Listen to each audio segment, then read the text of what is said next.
आपके सामने ये जूम लाइब्रेरी का एक क्लिप है। जूम लाइब्रेरी आपकी बाकी जो फिजिकल लाइब्रेरीज होती है उसी का एक वर्चुअल कॉन्सेप्ट है। यहाँ पर आप यूपीएससी, स्टेट पीसीएस या फिर किसी दूसरे कॉम्पिटिटिव एग्जाम्स के लिए जो बाकी लोग प्रिपरेशन कर रहे हैं उनके साथ एक नॉन डिस्टर्बिंग एनवायरनमेंट में अपनी पढ़ाई कवर कर सकते हो। एंड आपको एक ऑर्गेनाइज एनवायरनमेंट मिलता है जहाँ कोई डिस्टर्बेंस भी नहीं होती है। प्लस में आपके सिटिंग आवर्स बहुत अच्छे से इंप्रूव हो जाते हैं। एंड इसके अलावा हम लोग कुछ शेड्यूल्स भी रन करते हैं एग्जाम स्पेसिफिक जो भी हो रहा होता है, जो आपको सिलेबस वगैरह कवर करने में बहुत हेल्प करता है।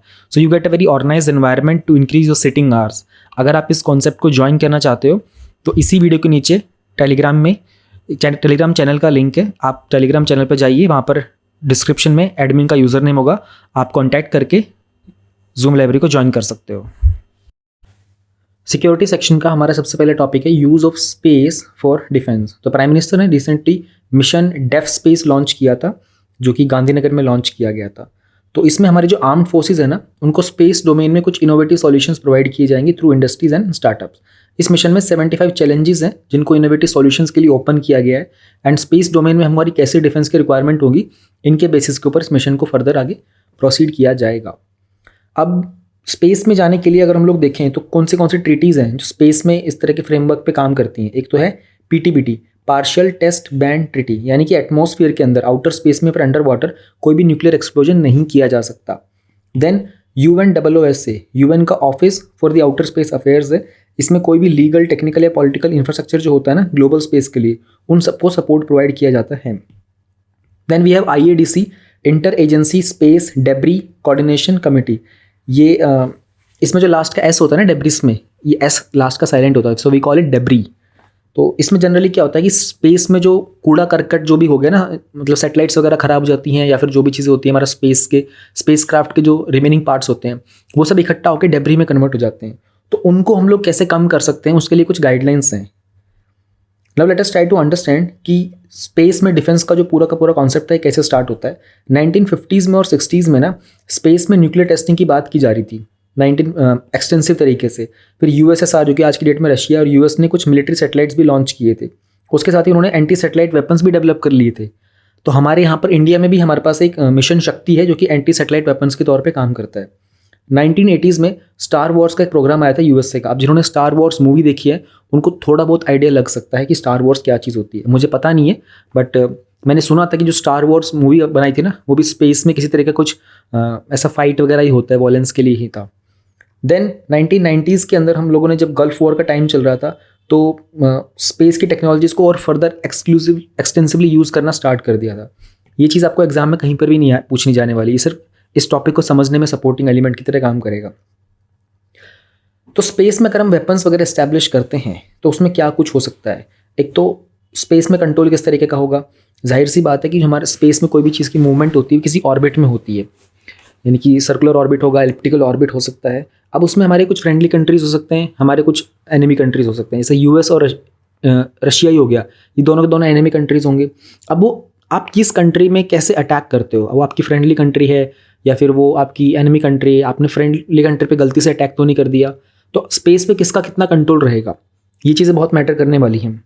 फिर आप डिफेंसिव तरीके से वहाँ पर स्पेस में वेपन्स एस्टेब्लिश कर रहे हो या फिर ऑफेंसिव तरीके से। एक तो होता है कि आप पे कोई अटैक करेगा, इस बात की श्योरिटी है, तो आप अपने आप को डिफेंड करने के लिए करना चाह रहे हो स्पेस में अपने वेपन्स को एस्टेब्लिश। दूसरा ये है कि आपको कोई अटैक नहीं कर रहा है, but you are planning to attack someone already advance में, पहला अटैक आप करना चाह रहे हो, दैट वुड बी ऑफेंसिव तरीके से। फिर इसके अलावा बहुत सारे देखो मूवीज़ बनी हैं बहुत सारी जिसमें सैटेलाइट्स वगैरह में इस तरह के वेपन्स का इस्तेमाल किया गया है। एंड उसमें देखने को चलता है कि अगर सैटेलाइट से किसी वेपन का अर्थ के ऊपर कोई यूज़ करते हैं ना, तो वो मास लेवल का डिस्ट्रक्शन क्रिएट कर देता है। और टेरिटरी के ऊपर, ज़मीन के ऊपर जो टेरेस्ट्रियल टारगेट्स होते हैं उनको डिस्ट्रॉय करना बहुत ईजी होता है, और वो बहुत ही इट्स वेरी एक्सट्रीम तरीके से डैमेज करता है। स्पेस से अगर कोई वेपन आके अर्थ के ऊपर हिट करेगा ना, तो वो ग्रेविटी के फेवर में आता है और उसका अटैक आई थिंक 100 टाइम्स ज़्यादा होता है। तो अगर हम लोग स्पेस में मिलिटराइजेशन कर रहे हैं तो उसका मतलब यही हो गया कि हमारे पास ऑलरेडी जो ग्राउंड में, सी में और एयर के जो मिलिट्री ऑपरेशंस है, अब उनको हम स्पेस में लेके जाएंगे। तो उसके लिए हमारे पास बहुत सारी चीज़ें हो सकती हैं। वेपनाइजेशन में हम लोग उसमें हाइपरसोनिक टेक्नोलॉजी के व्हीकल को भी यूज़ कर पाएंगे। ये तो मतलब बताया जा रहा है कि अगर स्पेस में होगा तो क्या कुछ हो सकता है। मोस्ट एक्सट्रीम के अंदर हम लोग वहाँ पर बैलिस्टिक मिसाइल सेटअप कर सकते हैं, स्पेस के ऊपर बेस्ड एंटी सैटेलाइट वेपन्स हो सकते हैं, या फिर हम लोग वहाँ पर न्यूक्लियर वेपन्स भी एस्टैब्लिश कर सकते हैं। यानी कि पॉसिबिलिटीज़ बताई जा रही है वहाँ पर ऐसा हो सकता है। आज की डेट में क्या क्या ऐसे फैक्टर्स हैं जिसमें कंट्रीज सभी चाह रही हैं कि स्पेस में जाकर के अपना अपना एक स्पेस फोर्स बनाई जाए। देखो ग्राउंड लेवल के ऊपर जैसे हम यूएस और यूएसएसआर की ही बात करते हैं तो एक जियोपॉलिटिकल चेन रिएक्शन क्रिएट होता है, यानी कि दो बड़े मेजर कंट्रीज के बीच में कोई राइवलरी होती है ना, तो उनके आपस में कुछ सपोर्टिंग एलिमेंट्स देखने पड़ते हैं। जैसे यूएस और चाइना की जो राइवलरी है ना, उसके बीच में उसी वजह से चाइना ने क्या किया था, एक एसेट टेस्ट किया था 2007 के अंदर, तो इंडिया के लिए इशू क्रिएट हो गया था। मतलब आसपास में अगर कोई ऐसी टेस्टिंग भी करता है ना तो उसके रिपलिंग इफेक्ट आते हैं। 2016 में चाइना ने QUESS लॉन्च किया था, ये पहला क्वांटम कम्युनिकेशन सैटेलाइट था। 2019 में इंडिया 4th कंट्री बन गया था मिशन शक्ति के साथ, जिसने एंटी सैटेलाइट मिसाइल टेस्ट कर लिया था। तो अब देख रहे हो, किसी एक की दुश्मनी होती है ना, उसके कारण मल्टीपल कंट्रीज़ को उस चीज़ पर डेवलपमेंट करना स्टार्ट कर देना पड़ता है, क्योंकि सबको अपनी प्रोटेक्शन तो चाहिए ही, तो कोई भी अपने आप में रिस्क नहीं लेना चाहता।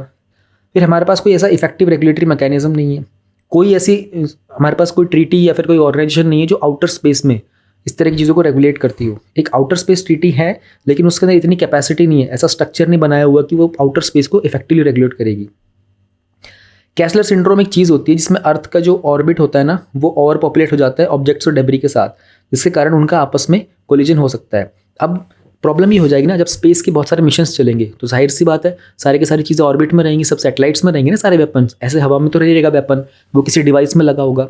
तो इतने सारी चीज़ें जब ऑर्बिट में चली जाएगी ना, तो क्या होगा कि आपस में उनके कोलाइड करने के चांसेस ज़्यादा होंगे। जब वो आपस में कोलाइड करेंगे तो एक दूसरे से कोलाइड करके वो दे विल ब्रेक डाउन, वो टूटेंगी, उनका जो मटेरियल टूटा हुआ निकलेगा वो दूसरे ऑब्जेक्ट्स के साथ टकराएगा, तो कोलिजन का पूरा एक कैटास्ट्रॉफिक कोलिजन हो जाएगा। उसी चीज़ को बोलते हैं कैसलर सिंड्रोम।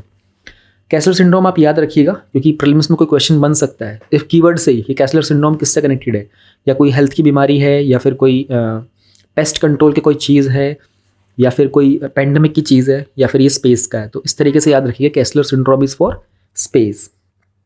अभी तक जो हमारे कानून वगैरह बनाए गए हैं ना, वो एक तो पहली बात बहुत वीक है क्योंकि हम लोगों ने इतना प्लान नहीं किया ना फ्यूचर में कि स्पेस के अंदर वेपनाइजेशन कैसा होगा। स्टार्टिंग से तो ये बताया जा रहा है कि सब चीज़ नहीं होगी यहाँ पर, स्पेस में हम चाहते ही नहीं है, everyone wants to stop it, but still the major powerful nations are trying to do this। तो हम लोगों को स्पेस में नॉन न्यूक्लियर वेपन लेके जाना, उनकी टेस्टिंग करना, डेवलपमेंट करना, ये सब चीज़ें अभी राइट नाउ बहुत डिफिकल्ट है करना। लेकिन कुछ कंट्रीज़ हैं जिन्होंने पीसफुल पर्पज़ के नाम पर इनको किया भी है। तो लॉज बहुत वीक है हमारे। स्पेस आने वाले टाइम के अंदर एक न्यू फ्रंटियर बनेगा वॉर का, एंड अमेरिका और चाइना ने ऑलरेडी यहाँ पर स्पेस डेडिकेटेड अपने मिलिट्री कमांड सेटअप कर लिए हैं। फिर स्पेस जो स्पेशली लो अर्थ ऑर्बिट्स में है ना, वो ज़्यादा एक्सेसिबल है। एंड इसके अलावा स्पेस में आर्म्स की रेस भी स्टार्ट हो सकती है। हर कंट्री चाहेगी कि हम इस तरह के वेपन्स वहाँ पर प्लान करें, दूसरे कंट्री चाहेगी कि हम उससे बेहतर वेपन्स प्लान करेंगे, हम अपनी सिक्योरिटी पे ज़्यादा फोकस करेंगे। तो ये तो चलेगा, इट्स लाइक कॉन्सिक्वेंसेज हैं, एक कॉज के बाद दूसरा इफेक्ट आ रहा है, फिर उस इफेक्ट में कॉज क्रिएट हो रहा है, फिर वो दूसरा क्रिएट कर रहा है। It's a vicious cycle we can say. Military और सिविल का फ्यूजन होने के बहुत सारे चांसेस होते हैं क्योंकि मिलिट्री को जनरली हम लोग बनाते हैं अपने प्रोटेक्शन के लिए, बॉर्डर्स पर स्टैब्लिश करने के लिए, दूसरी कंट्री हमारे पर अटैक वगैरह करेगी। तो अब होगा ये कि बहुत सारी स्पेस की जो कैपेबिलिटीज़ होगी उनका ड्यूअल यूज़ किया जाएगा, अब उनका वेपन का प्रोग्राम भी एक्सटेंशन हो जाएगा। Let us try to understand UN COPUOS क्या होता है। ये UN की कमेटी है for the peaceful use of outer space. इसमें जनरली जो स्पेस में किस तरीके से हम लोग ह्यूमैनिटी के बेनिफिट के लिए स्पेस को यूज़ कर सकते हैं, तो ये 5 इंटरनेशनल ट्रीटीज़ को अपने अंडर देखता है। एक तो आउटर स्पेस ट्रीटी हम लोगों ने थोड़ी देर पहले देखा था, इसमें जनरली स्पेस में जो ऑब्जेक्ट्स वगैरह लॉन्च की जाती हैं ना, उनका पीसफुल यूज़ होना चाहिए। देन रेस्क्यू एग्रीमेंट है कि सभी कंट्रीज़ को मिलकर एस्ट्रोनॉट्स को जब भी प्रॉब्लम में होंगे सबको मिलकर उनको डिस्ट्रेस में सपोर्ट प्रोवाइड करना है। एक लायबिलिटी कन्वेंशन होता है कि जो जिसने लॉन्च किया है ना उनको कंपेंसेशन देना पड़ेगा, यानी कि जैसे चाइना कभी कभी अपने ये स्पेसशिप लॉन्च करता है ना, वो ख़राब हो जाके ओशन में गिरते हैं, तो अगर उसके कारण किसी का नुकसान हो गया ना तो वो कंपेंसेशन चाइना को देना पड़ेगा। ये लायबिलिटी कन्वेंशन के अंडर आता है। एक रजिस्ट्रेशन कन्वेंशन होता है जिसमें स्पेस के सारे ऑब्जेक्ट्स जो होंगे वो रजिस्टर्स जितने लोगों ने रजिस्टर किया होगा ना उनके फ्री एक्सेस के लिए अवेलेबल होंगे। एक मून एग्रीमेंट भी है जहाँ मून के सारे नेचुरल रिसोर्सेज को मैन काइंड के कॉमन हेरिटेज के तौर पर इस्तेमाल किया जाएगा। ये प्रीलिम्स में पूछे जा सकते हैं आपसे, तो ये आपको याद करने पड़ेंगे। मोर देन दिस, इंडिया ने क्या कुछ इनिशिएटिव्स लिए वो भी देख लेते हैं। हमारे पास एक डिफेंस का स्पेस विजन है 2020 का। ये तो मैंने कवर नहीं किया विजन में, आई थिंक उस टाइम तब मैंने चैनल स्टार्ट भी नहीं किया था शायद जब ये आया था। फिर एक इंटीग्रेटेड स्पेस सेल है with in the integrated defence staff, हम लोगों ने डिफेंस की स्पेस एजेंसी भी बनाई हुई है, हमारे पास स्पेस वॉरफेयर एक्सरसाइज है एंड स्पेस, और GSAT-7 सीरीज की सैटेलाइट भी हम लोगों ने बनाई थी अपनी डिफेंस सर्विस के लिए। तो इंडिया के द्वारा काफ़ी सारे स्टेप्स ऑलरेडी लिए जा चुके हैं। वे फॉरवर्ड क्या हो सकता है, उससे पहले ये जान लेते हैं कि हम इंडिया को एक वॉर फाइटिंग, मतलब इस पूरे के पूरे स्पेस को ही वॉर फाइटिंग डोमेन बनने से कैसे रोक सकते हैं और इंडिया का क्या कंट्रीब्यूशन रहेगा। हमको नए कानून लेके आने पड़ेंगे, नए समझौते करने पड़ेंगे, जहाँ पर हम आर्म्स का कंट्रोल पे काम करेंगे, हमारी पुराने ट्रीटीज़ को हम लोग रिवाइज करेंगे, डीमिलिटराइजेशन को फोकस में रख के काम करेंगे। हमारे पास नई इवॉल्विंग टेक्नोलॉजीज़ है, उनका हम इस्तेमाल कर सकते हैं। जो पार्टिसिपेटरी नेशंस हैं उनका नंबर हम लोग इंक्रीज़ कर सकते हैं। एंड फ्यूचर में इन पे नेगोशिएशंस और ज़्यादा, इन पे समझौता, इन पे मोल भाव किया जा सकता है। फिर ग्लोबल लेवल पर, वैश्विक स्तर पर हमको सहयोग और कोऑर्डिनेशन वगैरह की रिक्वायरमेंट है। स्पेस का सिचुएशनल अवेयरनेस में कुछ एफर्ट्स, सब मिलकर के एफर्ट्स कर सकते हैं कि भाई डेब्री को कैसे हटाना है, सिर्फ साइंटिफिक एक्सप्लोरेशन के लिए ही इस्तेमाल किया जाए। गवर्नेंस की अच्छी रिक्वायरमेंट होगी, इफेक्टिव जो काम करने लायक जो शासन की जो प्रक्रिया होती है उस पर काम कर सकते हैं। स्पेस को डिमिलिटराइज करना, डेब्री का डिकमीशन करना सैटेलाइट वगैरह पे, और स्पेस एक्सप्लोरेशन को बूस्ट करना, ये सब चीज़ें की जा सकती है। इंडिया क्या कर सकता है, सिंस स्ट्रैटेजिक नेशन के तौर पर इंडिया के पास अपनी वेल डिफाइंड नेशनल स्पेस और डिफेंस स्ट्रैटेजी है, तो स्पेस सिक्योरिटी डॉक्ट्रिन को हम लोग डिक्लेयर कर सकते हैं। हम लोग कंडीशन बता सकते हैं कि इंडिया कब कब ऑफेंसिव होगा और कब कब डिफेंसिव होगा।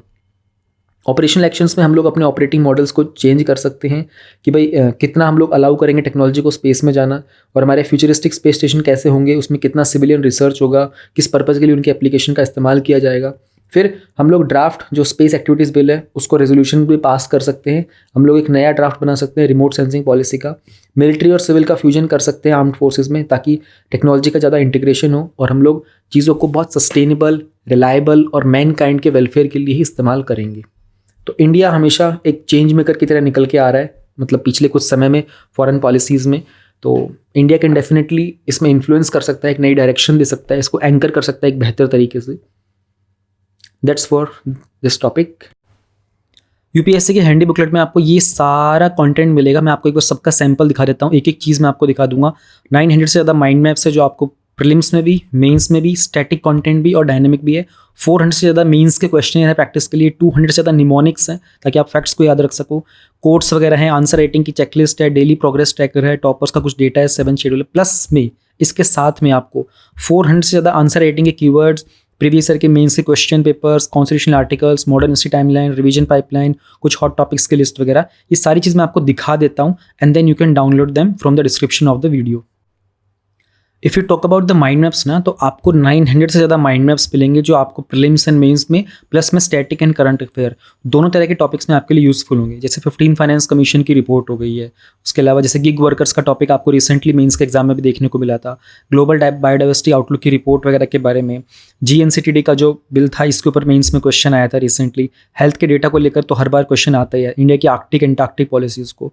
तो ये जो माइंड मैप्स है इनके सोर्सेज जनरली जो आपका हिंदी न्यूज़पेपर है, आपका इंडियन एक्सप्रेस का न्यूज़पेपर है, जहाँ से मेजरली क्वेश्चंस बनते हैं, प्लस में सनसेट टीवी के ऊपर जो बहुत सारे डिबेट्स एंड डिस्कशंस होते हैं। सनसेट टीवी वही है जो पहले राज्यसभा टेलीविजन हुआ करता था, उसको बाद में अपडेट कर दिया गया क्योंकि उसमें लोकसभा टीवी को भी मर्ज कर दिया गया। एंड कुछ मेजर जो करंट अफेयर की मैगजीन में आप देखोगे वो लोग भी इन्हीं टॉपिक्स को हिंदू, इंडियन एक्सप्रेस और संसद से ही कवर करते हैं, तो ये टॉपिक आपको वहाँ पर भी रिफ्लेक्ट होते हुए दिखाई देंगे। तो these are all the major things जो आपको देखने को मिलेंगी। अब जैसे रेगुलेशन ऑफ NGOs को लेकर के क्वेश्चन था रिसेंटली, पॉपुलेशन कंट्रोल पॉलिसीज़ को लेकर, विमेन इन आर्म्ड फोर्सेज को लेकर, फिर women in judiciary, women in agriculture को लेकर, विमेन रिजर्वेशन बिल को लेकर भी था। ये बहुत सारे क्वेश्चन थे जो रिसेंटली एग्जाम में आपको रिफ्लेक्ट देखने को मिले थे। बायोटेक्नोलॉजी हो गया, CBI वर्सेस स्टेट्स का क्वेश्चन भी आपको देखने को मिला था, कमर्शियल कोल माइनिंग को लेकर, फिर डिजिटल इंडिया को लेकर। दीज वर द क्वेश्चन जो आपको रिसेंटली देखने को मिले थे एग्जाम में। अब अगर हम बात करते हैं कि और क्या कुछ होगा इस माइंड मैप्स के अंदर, तो बहुत सारे डेटा में कुछ और एक्स्ट्रा आपको थोड़े से दिखा देता हूँ। जैसे ऑल इंडिया जुडिशियल सर्विसेज को लेकर के अगर क्वेश्चन बनता है, and then we have ancient ports को लेकर स्टैटिक का कंटेंट है, एनिमल हस्बेंड्री का है, एसेट रिकंस्ट्रक्शन कंपनीज को लेकर भी है माइंड मैप, उसमें क्या इश्यूज़ होते हैं, क्या एडवांटेजेस होते हैं, फिर क्या आप वे फॉरवर्ड लिख सकते हो। तो किसी भी टॉपिक में आपको जो कंटेंट पढ़ना होगा आप उसी कंटेंट को पढ़ सकते हो। तो माइंड मैप्स इस चीज़ में बहुत हेल्पफुल है। बाल गंगाधर तिलक हो गया, बिपिन चंद्र पाल हो गया, बुद्धिज़्म को लेकर भी हैं, ये टॉपिक्स आते रहते हैं, तो इनके भी माइंड मैप्स है जो आपको इजीली चीज़ों को याद करने में मदद कर सकते हैं। कार्नेटिक वॉर्स को लेकर है, उसके बाद जो हमारा कोड आया था लेबर वगैरह कोर्स के, तो उनके सबके जो डिविजन्स थे, direct tax, economic growth, folk music, fishery sector, foreign traveller जो इंडिया में आए थे उन सबके नाम, कौन से ईयर में आए थे, क्या कुछ उन्होंने मेजर कंट्रीब्यूशन किए थे, गांधार स्कूल, ग्रीन बिल्डिंग्स वगैरह, ये सब चीज़ें आपको देखेंगे। कुछ चीज़ें प्रीवियस ईयर क्वेश्चन में आपने देखी होंगी। अगर हम इंटरनेशनल रिलेशंस की बात करते हैं, देन इंडिया अफगानिस्तान के रिलेशनशिप को देख लो, आप इंडिया भूटान देख लो, and then India Bangladesh, India China, India Maldives, India Myanmar, ऐसे बहुत सारे हैं, 900 प्लस है। महात्मा गांधी, लाला लाजपत राय, जैनिज़्म को लेकर, मैरिज को लेकर, और रिसेंटली नेशनल पार्क्स में क्या होता है, वाइल्ड लाइफ सेंचुरीज़ में क्या कुछ होता है, प्रोटेक्टेड एग्रीकल्चर जोन्स क्या होते हैं, मनरेगा के अंदर क्या कुछ रिफॉर्म्स लाए गए, उसमें मनरेगा का भी पार्ट है, सीड इंडस्ट्री, सी लेवल राइज होना, स्कूल्स ऑफ फिलॉसफी जो हम लोग पढ़ते हैं हिस्ट्री में, skill development, soil health scheme को लेकर के, प्रधानमंत्री फसल बीमा योजना हो गया। इतने सारे टॉपिक्स हैं कि जो सब कुछ आपका सिलेबस पॉइंट ऑफ व्यू से, कि कोई भी ऐसी चीज़ ना हो, WTO को लेकर के और उसकी क्या कुछ डेवलपमेंट्स होती रहती हैं। हर बार WTO से एक ना एक क्वेश्चन आता ही आता है प्रीलिम्स में। Self employment, state finances, rules of origin का था, FDI पॉलिसी, राष्ट्रीय कृषि योजना, PM किसान सम्मान निधि वगैरह। So all the content which is directly related to your UPSC syllabus जो प्रीलिम्स और मेंस में मिलेगा, स्टैटिक भी है, and then dynamic content is also there. तो यू नो कि आपको टॉपिक में से कौन सी चीज़ पढ़नी, कौन सी इग्नोर करनी, वो वाला पार्ट माइंड मैप से बहुत ईजी हो जाता है। लाइक गगनयान के व्हीकल के बारे में जानना हो, रशियन कनेक्शन क्या है, सिग्निफिकेंस क्या है, तो माइंड मैप से वो चीज़ों को पढ़ना आसान हो जाता है। फिशरी सेक्टर में उसमें इश्यूज़ क्या चल रहे हैं, वेरियस इंटरवेंशन क्या है, रिसेंटली ड्राफ्ट क्या आया था, इस तरीके से एग्जाम, ये जो माइंड मैप्स हैं आपके लिए बहुत हेल्पफुल होते हैं, चीज़ों को आसान कर देते हैं। अब मैं आपको निमोनिक्स दिखाता हूँ। तो निमोनिक्स आपको फैक्चुअल चीज़ें याद करने में बहुत ज़्यादा हेल्प करेंगे, जैसे fundamental duties, rights, keyword, directive principle, schedules of constitution. Polity के तो बहुत ज़्यादा हैं, 8 शेड्यूल, क्विक नोट्स, आर्टिकल्स वगैरह को लेकर, इंडियन स्टेट्स का फॉर्मेशन कैसे हुआ, सोर्सेज क्या थे इंडियन कॉन्स्टिट्यूशन के, रिवर्स और डैम प्रोजेक्ट्स कौन से डिफरेंट स्टेट में, different national parks and wild life sanctuaries है किस स्टेट में, थर्मल पावर प्लांट्स कौन से स्टेट्स में, इनको आपको दिखा देता हूँ और भी आगे जाके। फिर बहुत सारे रैंडम भी है, प्रिंसिपल्स क्या होते हैं जैनिज्म के, Delhi Sultanat, first 5 year plans, different countries कौन सी कैस्पियन सी के पास, 7 hills of Rome, 7 fields of rainbow revolution, Malacca strait, Adriatic sea की कंट्रीज़ वगैरह को लेकर। तो there are more than 200 mnemonics जो आपको बहुत सारा फैक्चुअल डेटा याद करने में मदद कर सकते हैं, जिन्हें आप अपनी चीज़ों को, अब देखो ऐसा है कि सबकी अपनी अपनी डिमांड होती है, किसी को फंडामेंटल ड्यूटीज़ वैसे ही याद हो जाती हैं, then they don't need to go through them, but किसी को वाइल्ड लाइफ सेंचुरीज याद करने में बहुत प्रॉब्लम होती है, वो इन डेटा को यूज़ कर सकता है एंड अपनी नीड्स के हिसाब से। इट्स नॉट नेसेसरी आपको सब चीज़ें याद करनी, जैसे शेड्यूल्स ही याद करने हैं, टीयर्स ऑफ ओल्ड PM के, तो ये इजीली अवेलेबल हो जाएंगे। आपको सिटीजनशिप को लेकर के कैसे एक्वायर करना होता है, तो you can use this word brand करके। बहुत सारी चीज़ें अलग अलग हिसाब से। 92nd अमेंडमेंट में 8 शेड्यूल में 4 लैंग्वेजेस यूज़ की हुई थी, तो उसमें BDMS आप यूज़ कर सकते हो, BDS डिग्री को यूज़ कर सकते हो। कुछ में तो एक चीज़ के दो आपको निमोनिक्स मिलेंगे, ताकि आपको जो याद करने में आसानी आप वो यूज़ कर सकते हो। तो कंट्री वाइज थे ये बहुत सारे देखोगे। तो रिवर्स और डैम प्रोजेक्ट्स हैं, ओडिशा के अंदर हैं, तो उसका शॉर्टकट है Jalapet is a mechanic in Odisha, Baleen who lives in Chile, Maha and Hira speaks Odissi language, तो महानदी और हीराकुंड डैम हो गया। तो रिवर के ऊपर कौन सा डैम है उसके हिसाब से भी देर आर मोर देन 200 जो आपको एग्जाम में बहुत यूजफुल रहेंगे। आंसर राइटिंग करते रहें, बहुत सारे जेन्युइन जो कीवर्ड्स होते हैं ना, जैसे कि आप एक 5 pronged अप्रोच यूज़ करोगे, तो आप you can mention unilateral, bilateral, sub regional, इस तरीके से। Then there are certain things like आप 5F मेंशन करना चाहते हो कहीं पर, तो food, feed, fibre, fuel and fine chemicals. उसी तरीके से आप और भी चीज़ें देखोगे, 4D करना हो, discuss, debate, decide, disruption, from top down to bottom आप, जैसे नीति आयोग में ये चीज़ यूज़ करते हैं। 3S में स्किल, स्केल, स्पीड, ऐसे मोर देन 400 हैं जो डिफरेंट आप GS 1, 2, 3, 4 अपने ऑप्शनल में, एसेज में आप इस तरह के कीवर्ड यूज़ कर सकते हो, जैसे कि साफ नीयत, सही विकास, और life cycle based approach, terrorism and talks can not go together, double edge sword, और 3Ps में जो suitable product, transparent process, committed people, ये एथिक्स में यूज़ हो सकता है।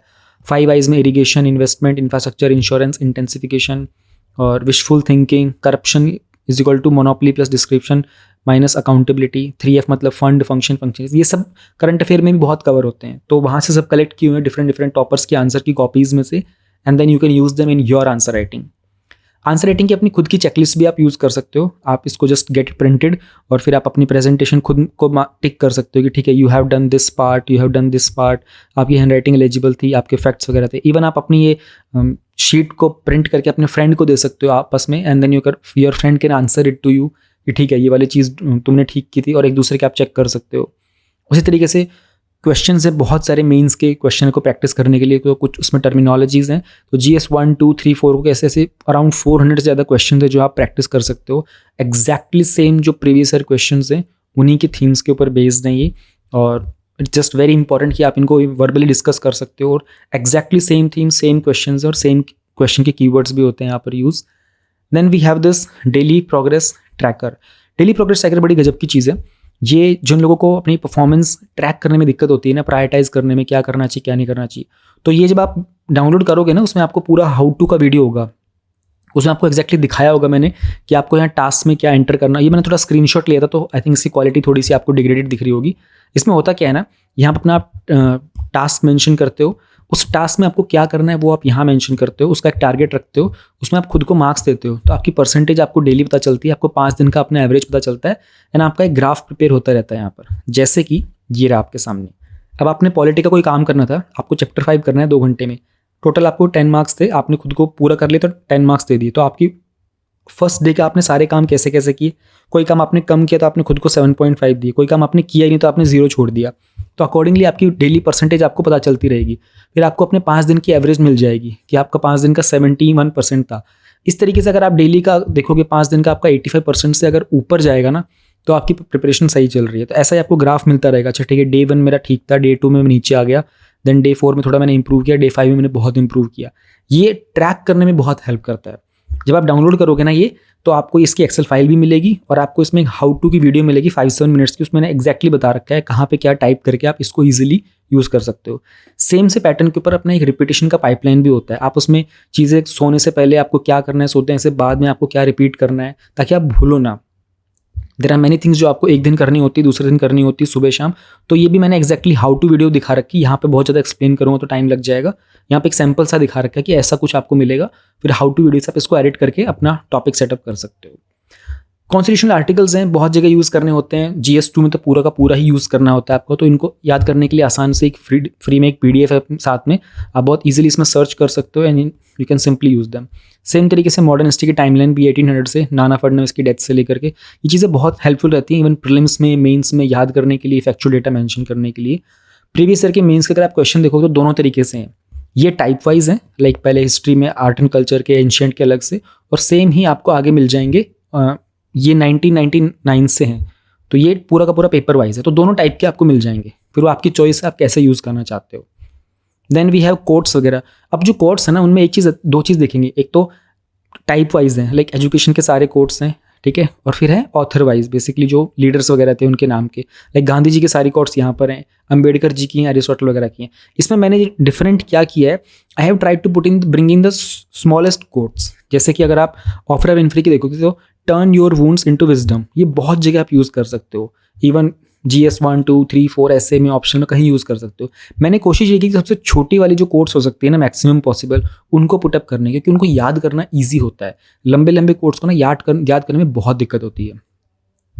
देन टॉपर्स का कुछ डेटा है जो आपको बहुत अच्छे से आप इनको ट्रैक कर सकते हो कि यार किस टॉपर के कितने मार्क्स वगैरह कहाँ कहाँ आ रहे थे, तो आपको एक्जैक्टली परफॉर्म कहाँ करना है। तो 2014 से 2021 तक के टॉपर्स का कुछ डेटा है, यू कैन चेक देम कि यार किस टॉपर की परफॉर्मेंस कितनी ऊपर थी, तो किस सब्जेक्ट में मुझे कौन से टॉपर का कौन से नोट्स पढ़ने चाहिए, वो सब आपको मिल जाते हैं। बट आपको थोड़ा डेटा चाहिए होता है। एंड अलॉन्ग विद दिस आपको ये भी पता होना चाहिए कि कौन से ईयर में कितने लोगों ने कितना परफॉर्म किया, कितने सिलेक्शन रेट चल रहा है। उसके अलावा कौन सा एजुकेशन बैकग्राउंड के लोग हैं जिनके सिलेक्शन ज़्यादा हो रहे होते हैं, किस तरह के एग्जाम में कितना एंट्रेंस आ रहा होता है, कौन से ऑप्शनल में सक्सेस रेट कितना चल रहा है। तो ये सब डेटा यहाँ पर है, आप इनको यूज़ कर सकते हो अपनी प्रिपरेशन में, अपनी चीज़ों को प्लान करने के लिए। तो ये आपको एडवांटेज मिलता है। और भी ऐसी 4-5 और फाइल्स हैं, अभी सैम्पल है थोड़ा, तो मैंने कम चीज़ें आपको दिखाई, और भी बहुत कुछ आपको साथ में मिलता है। अब बात करते हैं कंटेंट को डाउनलोड करने की, कुछ डिस्काउंट की, कुछ अपडेट्स की और कुछ वैलिडिटी की। तो जो आप वीडियो देख रहे हो, इसी वीडियो के डिस्क्रिप्शन में डाउनलोड का लिंक है। जब आप उस पर क्लिक करोगे तो सामने जो पेज है ये खुल जाएगा। अब इसमें डिफरेंट चीज़ें हैं। सबसे पहले जो रेड में है ये तो ओवरऑल है, यानी कि जो भी मैंने आपको कंटेंट दिखाया था प्लस में जो एडिशनल फ्री कंटेंट था वो भी आपको साथ मिलेगा। तो ये रेड वाले में ये पूरा का पूरा पैकेज एक साथ है। बट किसी को अगर पूरा पैकेज ना लेना हो, किसी को कुछ सेपरेट चीज़ें लेनी हो, जैसे सिर्फ निमोनिक्स या सिर्फ माइंड मैप या फिर सिर्फ प्रीवियस ईयर पेपर्स टाइप करके, तो वो अलग अलग जो लिंक्स हैं यहाँ से उनको डाउनलोड कर सकते हैं। जो अपडेट्स हैं वो सिर्फ all in one UPSC handy booklet पर ही मिलेंगे, और अपडेट्स की वैलिडिटी 3 मंथ्स की होती है। यानी कि अगर आप आज परचेज करते हो तो आज की डेट से अगले 3 मंथ्स तक अगर कोई अपडेट जनरेट होता है, वैसे जो कंटेंट है वो मोस्टली आपको अपडेटेड ही मिलेगा, बट जस्ट इन केस अगर कोई अपडेट जनरेट होता है, if the creator has, basically this is the description of the creator, तो वो आपको आपके ईमेल पर ही मिल जाएगा। जब आप ये PDF डाउनलोड करोगे ना, तो ये आपको आपके ईमेल पर ही डिलीवर होगा सारा कंटेंट। और आप चाहो तो ये जो कोड है UPSC 50 का, ये यूज़ कर सकते हो। ये सिर्फ आपको UPSC हैंडी बुकलेट पर अवेलेबल होगा, तो आपका जो प्राइस है वो ऑलमोस्ट 50% तक रिड्यूस हो जाएगा। अगर आप चाहो तो दूसरी चीज़ें भी डाउनलोड कर सकते हो। जब आप परचेज कर लोगे तो आपको अपने ईमेल पर जाना है, वहाँ आपको सर्च करना है इंस्टामोजो सर्च करते ही आपको 2 ईमेल्स मिलेंगे। एक पे आपका PDF का बिल होगा और दूसरे में आपकी ये जो इंडेक्स PDF होगी जिसमें आपका ये कंटेंट होगा। तो अगर जस्ट इन केस आपको वो सर्च करने में इशू हो रहा हो तो अपने ईमेल में आप इजीली सर्च करना इंस्टामोजो या फिर UPSC हैंडी बुकलेट, या फिर इस वीडियो के डिस्क्रिप्शन में टेलीग्राम चैनल का लिंक है, वहाँ से आप एडमिन को कॉन्टैक्ट करके भी अपने इस इशू के बारे में डिस्कस कर सकते हो। जस्ट इन केस अगर आपको ईमेल ना मिल रहा हो तो कोई भी जो कम्युनिकेशन होगा अपडेट वगैरह का भी, वो भी सब ईमेल के थ्रू ही होगा। जब आप प्रोडक्ट को परचेज करते हो तो विदिन 7 डेज आप उस प्रोडक्ट को अपने डिवाइस में डाउनलोड करके सेव भी कर सकते हो, तो वो आप हमेशा के लिए आपके पास रहेगा। तो आप कर लीजिएगा, द मोमेंट आप परचेज करो उसको अपने डिवाइस में सेव कर लेना, अपना खुद का एक बैकअप क्रिएट कर लेना। सारी फाइल डाउनलोडेबल है, आप हमेशा के लिए लाइफ टाइम उन फाइल्स को अपने पास रख सकते हो।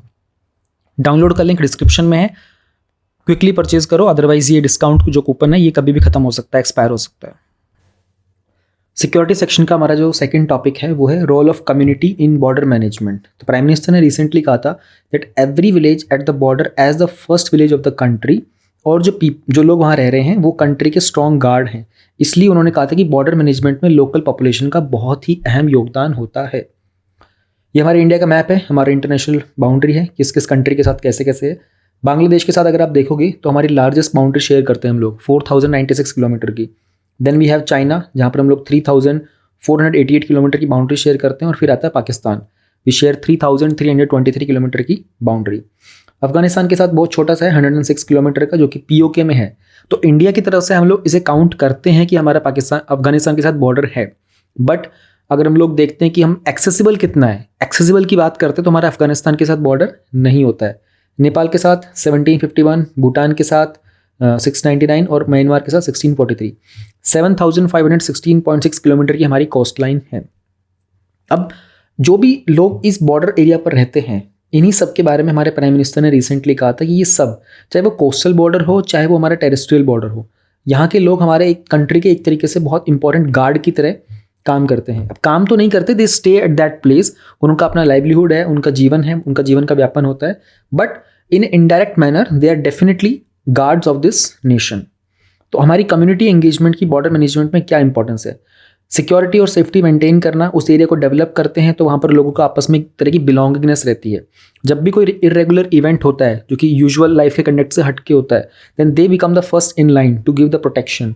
और वहाँ पर जो मोस्ट वल्नरेबल लोग होते हैं उनको आइडेंटिफाई करना, उनको सभी तरह के रिस्क फैक्टर से रूबरू करवाना, उस सिचुएशन की क्या उनकी अवेयरनेस हो सकती है, क्या चेतना हो सकती है, क्या प्रॉब्लम्स हैं उनके बारे में अवेयर होना, उस एरिया की पूरी वास्ट नॉलेज रखना, वहाँ के टेरेन की कैरेक्टरिस्टिक्स के बारे में पता होना, हमारी मिलिट्री को वहाँ पर गाइडेंस प्रोवाइड करना, उस एरिया में सर्वेलेंस देना। जैसे इंडियन नेवी और इंडियन कोस्ट गार्ड जो है ना, ये time to time community interaction programmes करते रहते हैं। तो जो कोस्टल विलेजेस के फिशरमैन होते हैं ना, उनको ये लोग गाइड करते हैं, उनकी सेफ्टी सिक्योरिटी के लिए कैसे कैसे उनको नॉलेज दी जा सकती है।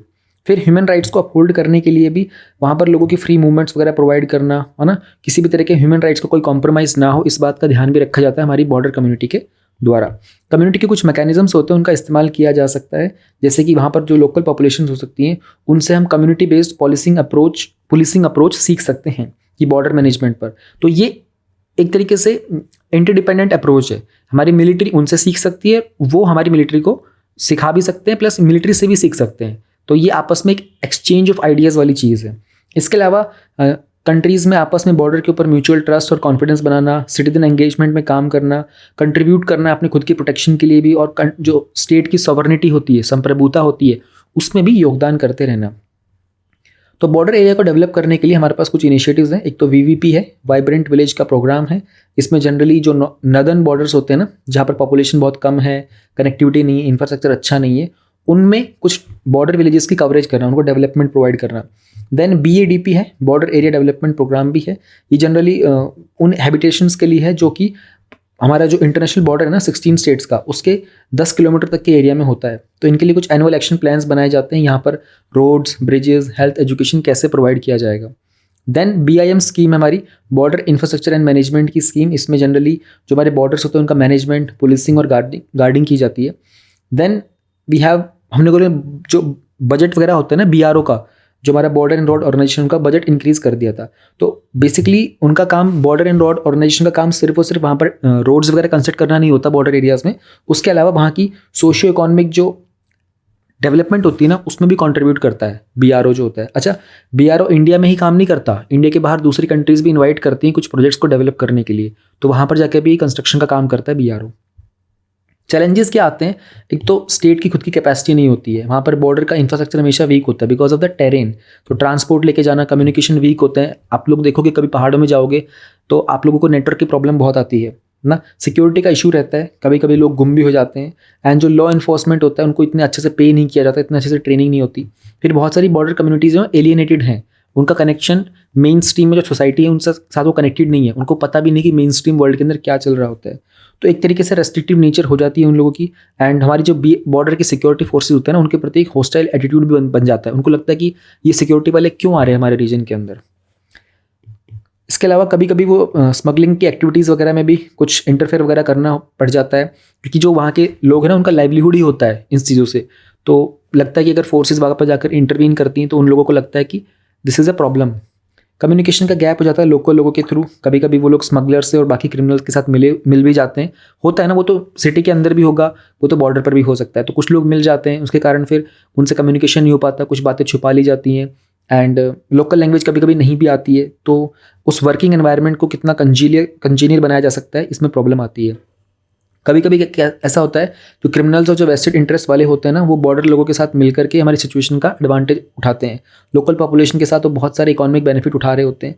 क्रिमिनल्स कभी कभी इस तरह की चीज़ों में कन्फ्रंट भी करते हैं बॉर्डर अथॉरिटीज़ के साथ।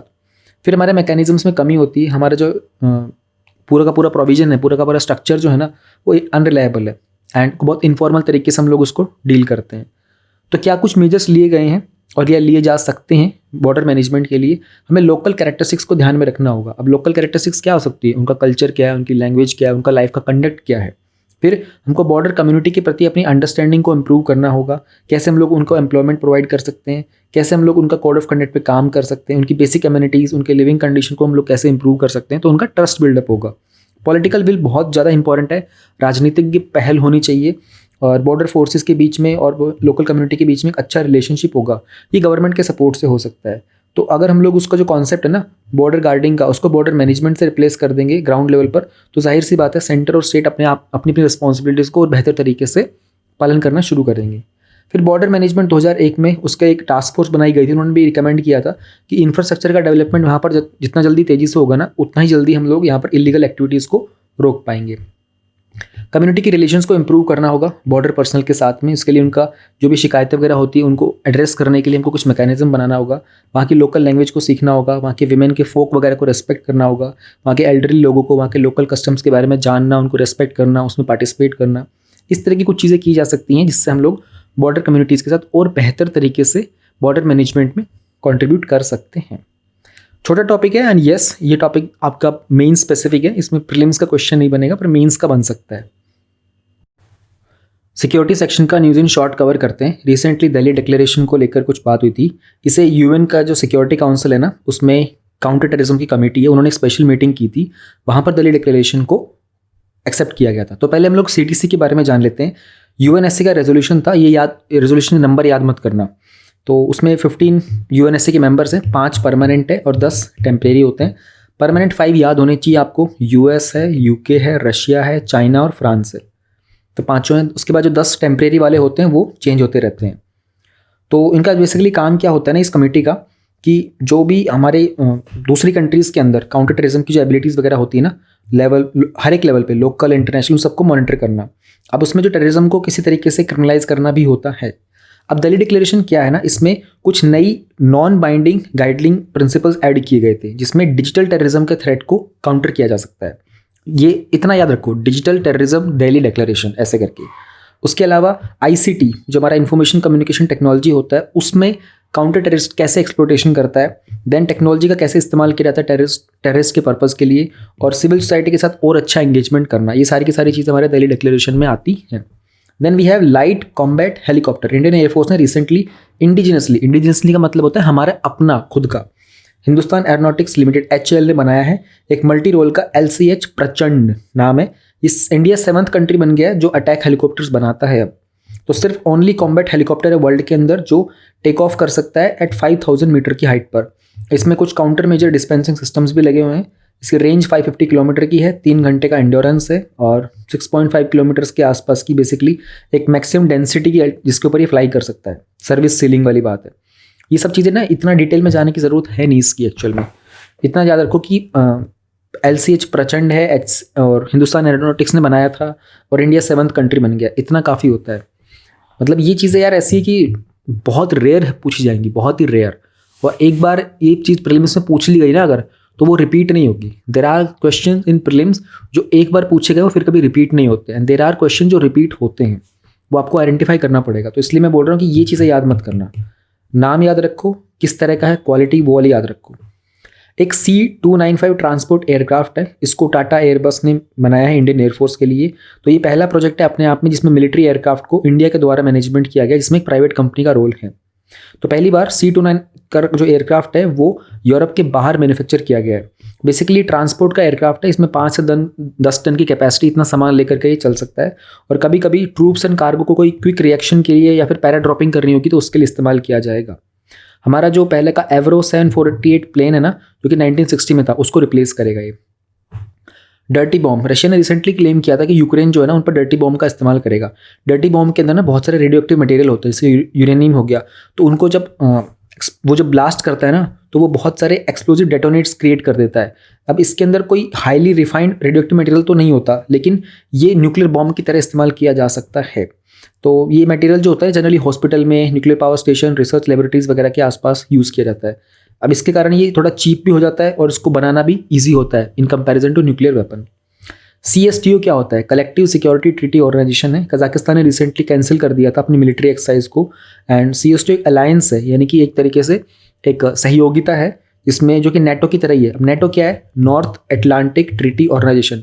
तो अपने आप में एक ही सिक्योरिटी का अलायंस है। अब नेटो में जितने भी कंट्रीज है ना, उनमें से किसी एक पर कोई अटैक कर देगा ना तो बाकी सबको उस कंट्री पर अटैक करना पड़ेगा। तो इसलिए यूक्रेन अभी तक जब नेटो का पार्ट नहीं बना है ना, तो रशिया उस पर अटैक कर रहा है। अगर यूक्रेन नेटो का पार्ट बन जाता ना और फिर रशिया यूक्रेन पे अटैक करता, तो नेटो की सारी कंट्रीज मिलकर रशिया पे अटैक कर देती। तो जनरली यही प्रिंसिपल होता है कि attack on one is an attack on all. Collective security treaty organisation जो है, देश is Belarus, Kazakhstan, Uzbekistan, Tajikistan, Kyrgyzstan, Tajikistan और रशिया, ये सारे के सारे CSTO के मेंबर्स हैं।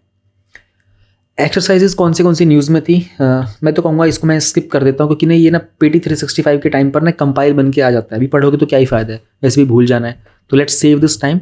पर याद रखना एग्जाम से पहले PT 365 में ना लास्ट में आता है कंपाइलेशन आता है, उसमें एक पेज में सारी की सारी मेंशन होती है जो टॉप वाली होती है, बस उनको पढ़ के चले जाओ। उसमें से कुछ आ गया तो ठीक है, नहीं आया तो नहीं आएगा। आई थिंक 2008 में आया था एक क्वेश्चन मिलिट्री एक्सरसाइज का, बहुत ही पहले। तो उसके बाद से कभी ऐसा रिपीट हुआ नहीं है, तो it's a long time. But वही है, कुछ इंपॉर्टेंट आपको वैसे ही पता होनी चाहिए, मेंस के आंसर राइटिंग में काम आ सकती हैं। तो सिक्योरिटी वाला सेक्शन हमारा यहाँ पे कंप्लीट होता है। Let us start with the environment section. सबसे पहला टॉपिक हमारे पास है मिशन लाइफ। लाइफ की फुल फॉर्म है लाइफस्टाइल फॉर एनवायरनमेंट। तो रिसेंटली जो हमारी स्टैच्यू ऑफ यूनिटी है ना, जो कि सरदार वल्लभ भाई पटेल जी की है, गुजरात के केवड़िया में, वहाँ पर हमारे प्राइम मिनिस्टर ने मिशन लाइफ को लॉन्च किया था। तो क्या ये मिशन है, इसके कितने फेजेज हैं, इसके रिक्वायरमेंट, इसके क्या प्रोस्पेक्टिव एक्शंस हैं और क्या कुछ स्टेप्स लिए गए गवर्नमेंट के द्वारा, फिर वे फॉरवर्ड क्या हो सकता है। Let us try to understand everything. अच्छा, ये मिशन लाइफ इंपॉर्टेंट इसलिए है क्योंकि लास्ट ईयर जब COP26 हुआ था ना ग्लासगो में, तब हमारे प्राइम मिनिस्टर ने इसको इंट्रोड्यूस किया था UNFCCC में। अब इस पर क्वेश्चन आया था COP26 के अंदर। तो मिशन लाइफ में इंडिया एक मास मूवमेंट को लीड करेगा जिनका काम होगा कि नज the individual and collective action. नज करने का मतलब पता है क्या होता है? आप अपने किसी फ्रेंड वगैरह के साथ कभी बैठे हो तो आप हल्का से उनको अपनी एल्बो से हिट करते हो ना, कोहनी से मारते हो, basically just to make someone do something, है ना। जैसे मान लो आप 2 लोग बैठे हो और सामने वाला आपसे कुछ बात कर रहा है, उसने आपके फ्रेंड का नाम लिया लेकिन आपके फ्रेंड का ध्यान कहीं और था, तो आप सडनली अपने फ्रेंड को कोहनी मारोगे ना हल्की सी, just bring that awareness to that point. तो नज करना वही होता है, इंडिविजुअल्स को और कलेक्टिवली लोगों को नज करना, ताकि एनवायरनमेंट को प्रोटेक्ट किया जा सके। ऑब्जेक्ट जो हमारा इसमें एम है ना, वो है कि 1 बिलियन इंडियंस और बाकी जो ग्लोबल सिटीजन्स हैं उन सबको एक कलेक्टिव एक्शन में लेके आना कि 2022 से 2027 तक 5 साल के पीरियड में एनवायरनमेंट को प्रिजर्व करने के लिए हम क्या कुछ कर सकते हैं। तो इंडिया में ही हम लोग 80% विलेजेस में, बाकी अर्बन लोकल बॉडीज़ के अंदर सब चीज़ों को हम लोग एनवायरनमेंट फ्रेंडली बनाएंगे 2028 तक। मिशन का ड्यूरेशन 5 साल का है, 3 कोर शिफ्ट से होंगे इसके अंदर। 2022-23 में मिशन का फेज़ 1 चलेगा।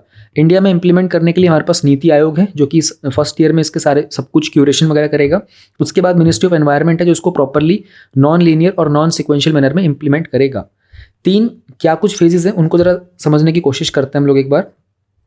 पहला तो हमारा जो फेज़ है ना, उसमें चेंज इन डिमांड की बात की जाएगी, यानी कि लोगों को ये बताया जाएगा कि आपकी एनवायरनमेंट फ्रेंडली एक्शंस क्या हो सकते हैं आपकी डेली लाइफ में। फिर होगा चेंज इन सप्लाई में, लार्ज स्केल पर इंडिविजुअल को बताया जाएगा कि आप चेंज की डिमांड कैसे कर सकते हो ना।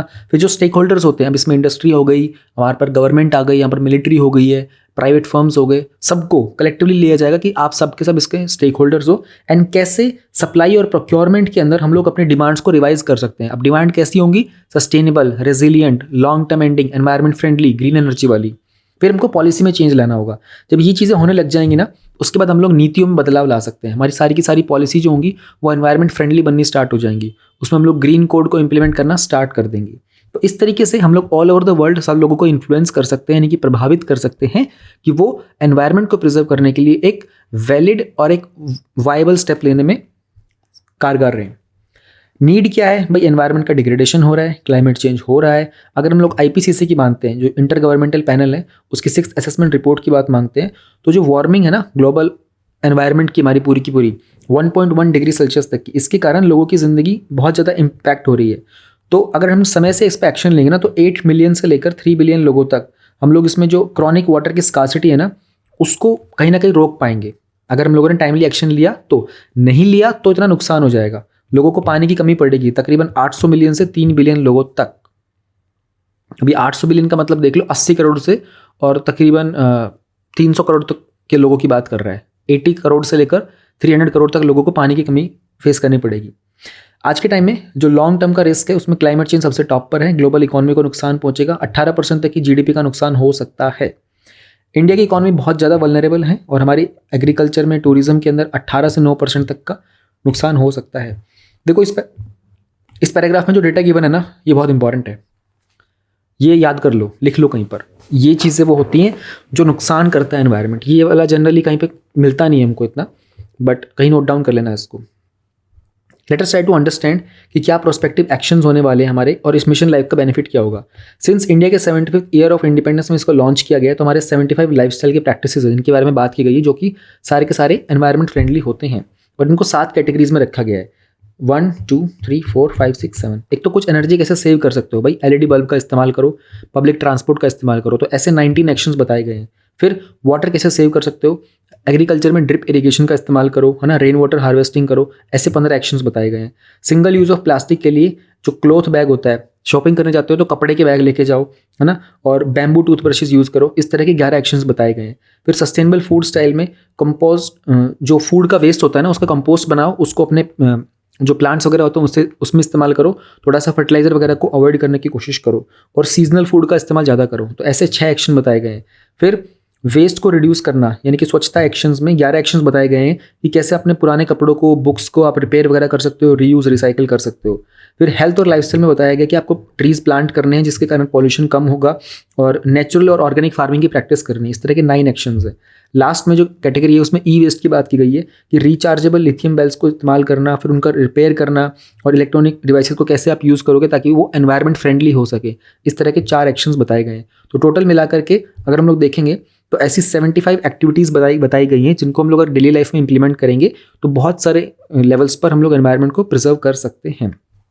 अभी प्रैक्टिसेस इंडिविजुअल के द्वारा, कम्युनिटीज, इंस्टीट्यूशन के द्वारा, सभी के द्वारा की जा सकती हैं। राइट नाउ जो ऑनगोइंग इकोनॉमिक एक्टिविटी है ना, ये उसको डिस्टर्ब भी नहीं करेंगी। मतलब ऐसा नहीं कि हमारी इकोनॉमी को डिस्टर्ब करके फिर हम इनको प्रैक्टिस करेंगे। जो चल रहा है उसके चलते चलते हम लोग इनको डेली अपनी लाइफ में इंप्लीमेंट करना स्टार्ट कर सकते हैं। हमारी जो सर्कुलर इकोनॉमी है ना, उसमें तकरीबन 14 लाख करोड़ के आसपास अमाउंट जनरेट करने की मतलब कैपेबिलिटी है। और हम लोग वाटर एफिशिएंट फिक्सचर। अच्छा, ये सर्कुलर इकोनॉमी क्या होती है भाई? इसे सर्कुलर इकोनॉमी यही होती है। अब आप LED बल्ब का इस्तेमाल करोगे, ज़्यादा LED बल्ब का इस्तेमाल करोगे तो हमारी फ्यूल वगैरह का कंजप्शन कम होगा, एनर्जी का वेस्ट कम होगा, आप खुद थोड़ा हेल्दी लाइफस्टाइल जीना स्टार्ट करोगे, है ना, अवेयरनेस बढ़ेगी तो आप इनोवेटिव आइडियाज़ लेके आओगे। तो चीज़ें सब कनेक्ट हो जाती हैं, एक के बाद एक, एक के बाद एक, एक के बाद एक सर्कल बन जाता है। उसी को बोलते हैं पूरा का पूरा सर्कुलर इकोनॉमी। ये टॉपिक डिटेल में आया था लास्ट ईयर 2021 में, हम लोगों ने कवर भी किया था ये। वाटर एफिशिएंट फिक्सचर लगाओ, मतलब ऐसे टैप और ऐसे शावर लगाओ जिसमें पानी का वेस्टेज कम से कम हो। अगर ऐसा करते हैं तो 30 से 40% तक हम लोग पानी को बचा सकते हैं। यूनाइटेड नेशन का जो एनवायरनमेंट प्रोग्राम है ना, उसके accordingly 1 out of 8 billion people जो एनवायरनमेंट फ्रेंडली बिहेवियर को अगर अडॉप्ट करता है ना, तो उसमें से 20% तक हम लोग कार्बन एमिशन को रोक सकते हैं, which is a very big achievement अगर ऐसा होता है तो क्या कुछ स्टेप्स लिए गए इंडिया के द्वारा अपने मिशन लाइफ को सक्सेसफुल बनाने के लिए। इंडिविजुअल लेड प्रोग्राम्स है, हमारे पास स्वच्छ भारत मिशन है, हमारे पास गोवर्धन स्कीम है, गिव इट अप कैंपेन है, हमारा रिन्यूएबल एनर्जी का 4th लार्जेस्ट हमारा कैपेसिटी है उसमें, एंड हमारा जो INDC होता है, इंटेंडेड नेशनली डिटरमाइंड कॉन्ट्रीब्यूशन होता है, उसके अकॉर्डिंगली हमारी जो 40% इलेक्ट्रिसिटी की कैपेसिटी है ना, वो नॉन फॉसिल फ्यूल से है, और हमारी डेडलाइन है 2030 तक हम लोग इसको पूरा का पूरा और ज़्यादा एनहेंस करेंगे। इंडिया विंड एनर्जी में 5th नंबर पर है, सोलर एनर्जी में 4th नंबर, उल्टा बोल देता हूँ कभी कभी जल्दबाजी में, विंड एनर्जी में 4th पे है और सोलर एनर्जी में 5th पे है। यार कभी कभी ना ऐसे मेरे वर्ड्स ऊपर नीचे स्लिप हो जाते हैं क्योंकि स्क्रीन को देख के रिकॉर्ड करना होता है ना, तो बहुत सारा ड्राइनेस आता है। अच्छा, ये भी मैंने चीज़ नोटिस की, जैसे क्लास में अगर आप कोई टीचर पढ़ा रहा होता है ना, तो सामने बच्चे बैठे होते हैं, तो वहाँ ना इमोशंस बहुत एंगेज हो जाते हैं, लेकिन जब स्क्रीन को देख के आप पढ़ा रहे होते हो ना, सामने कोई इंसान नहीं होता, तो बहुत ज़्यादा ड्राइनेस हो जाती है माइंड के अंदर। तो ये मैंने ऑब्जर्व किया इतनी सारी रिकॉर्डिंग्स करने के बाद। तो कभी कभी इसलिए स्लिप ऑफ टंग हो जाता है, और मैं कभी कभी ना पढ़ाते पढ़ाते बहुत तेज़ भी बोलने लग जाता हूँ। ये मैंने खुद के बारे में ऑब्जर्व किया था। एक बार मैंने अपनी वीडियो प्ले करके देखी तो मुझे समझ में आया कि कहीं के मैं बहुत नॉर्मल बोल रहा था, कहीं के मैं बहुत तेज़ हो गया था बोलते बोलते। उसका कारण यही होता है कि जब वीडियो रिकॉर्डिंग हो रही होती है, तो अब 2 घंटे की अगर वीडियो आती है ना, तो उसमें कम से कम 5 से 6 घंटे लग जाते हैं नॉर्मल, वो 2 घंटे की रिकॉर्डिंग में, क्योंकि लगातार 2 घंटे नहीं बोला जाता भाई स्क्रीन को देख के, 15-20 मिनट बाद ब्रेक लेना पड़ता है। तो ऐसा चलता चलता उसको रिकॉर्ड करना, हाईलाइट करना टेक्स टाइम।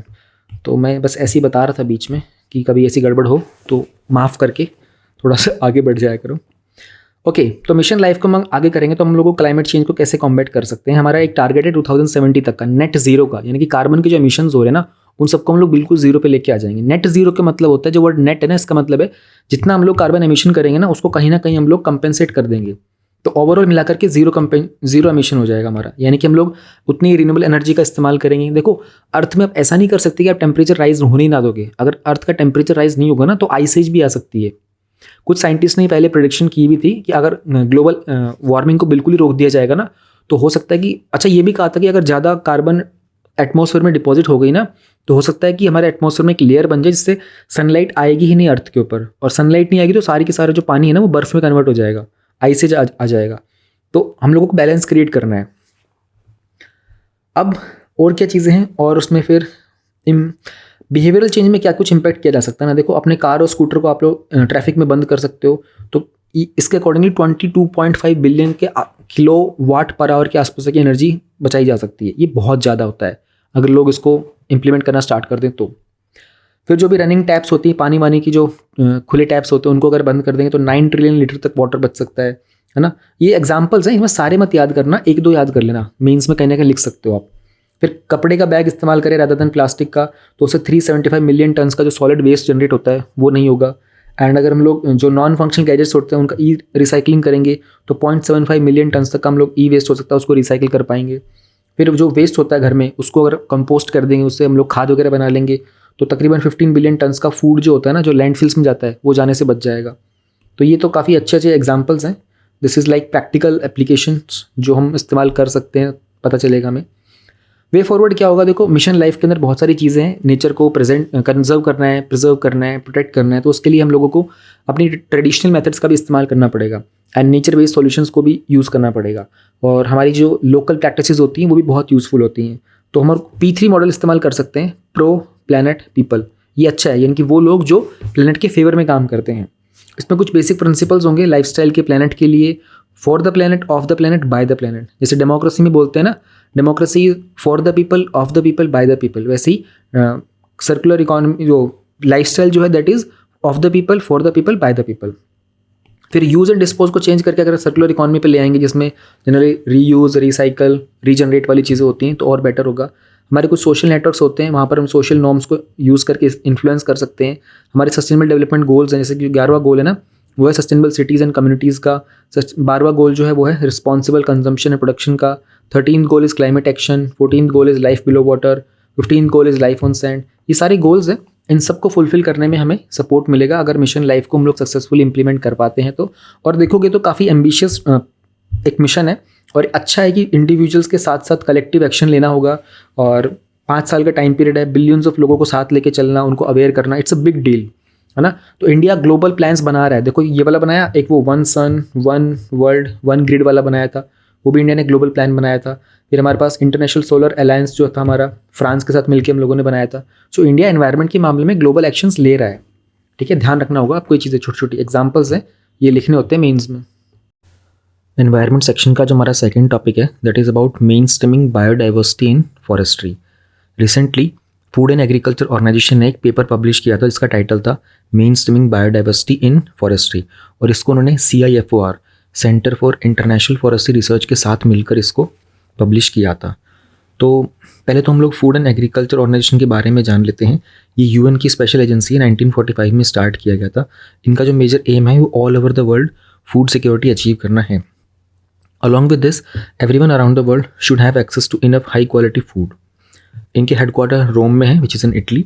राइट नाउ इनके 195 मेंबर्स हैं, और India food and agriculture organisation का एक फाउंडिंग मेंबर था। तो इस टॉपिक में will be trying to understand main streaming biodiversity in forestry क्या होता है, उसकी अप्रोच क्या होती है, व्हाट इज़ CIFOR, एंड इसके बाद क्या क्या अप्रोचेज़ हैं इस मेन स्ट्रीमिंग के लिए, उसमें प्रॉब्लम्स क्या आती हैं, थ्रेट्स क्या हैं, and then way forward. Let us try to understand CIFOR क्या है। ये भी एक नॉन प्रॉफिट साइंटिफिक इंस्टीट्यूशन है जिसका काम रिसर्च करना होता है। इनका ओवरऑल काम है ह्यूमन वेलबींग को इम्प्रूव करना, जिसमें एनवायरनमेंट भी इंक्लूडेड है, और उसकी इक्विटी को इम्प्रूव करना भी इसका पार्ट है। मोर देन दिस, रिसर्च पे काम करना, ऐसे पार्टनर्स और कैपेसिटी डेवलप करना जो इनके साथ डायलॉग में पार्टिसिपेट कर सकें। Let us try to understand the connection between forest and biodiversity. अब अगर आपको पता होगा, फॉरेस्ट के आपके बारे में आइडिया है। Biodiversity, bio means living, diversity मतलब विविधता, तो this includes everything, flora and fauna, plants and animals, everything. तो अगर हम लोग 31% लैंड सरफेस की बात करते हैं, तो फॉरेस्ट जो है इनके थ्रू हमारे पास fibre, fuel, food and fodder ये सब मिलता है।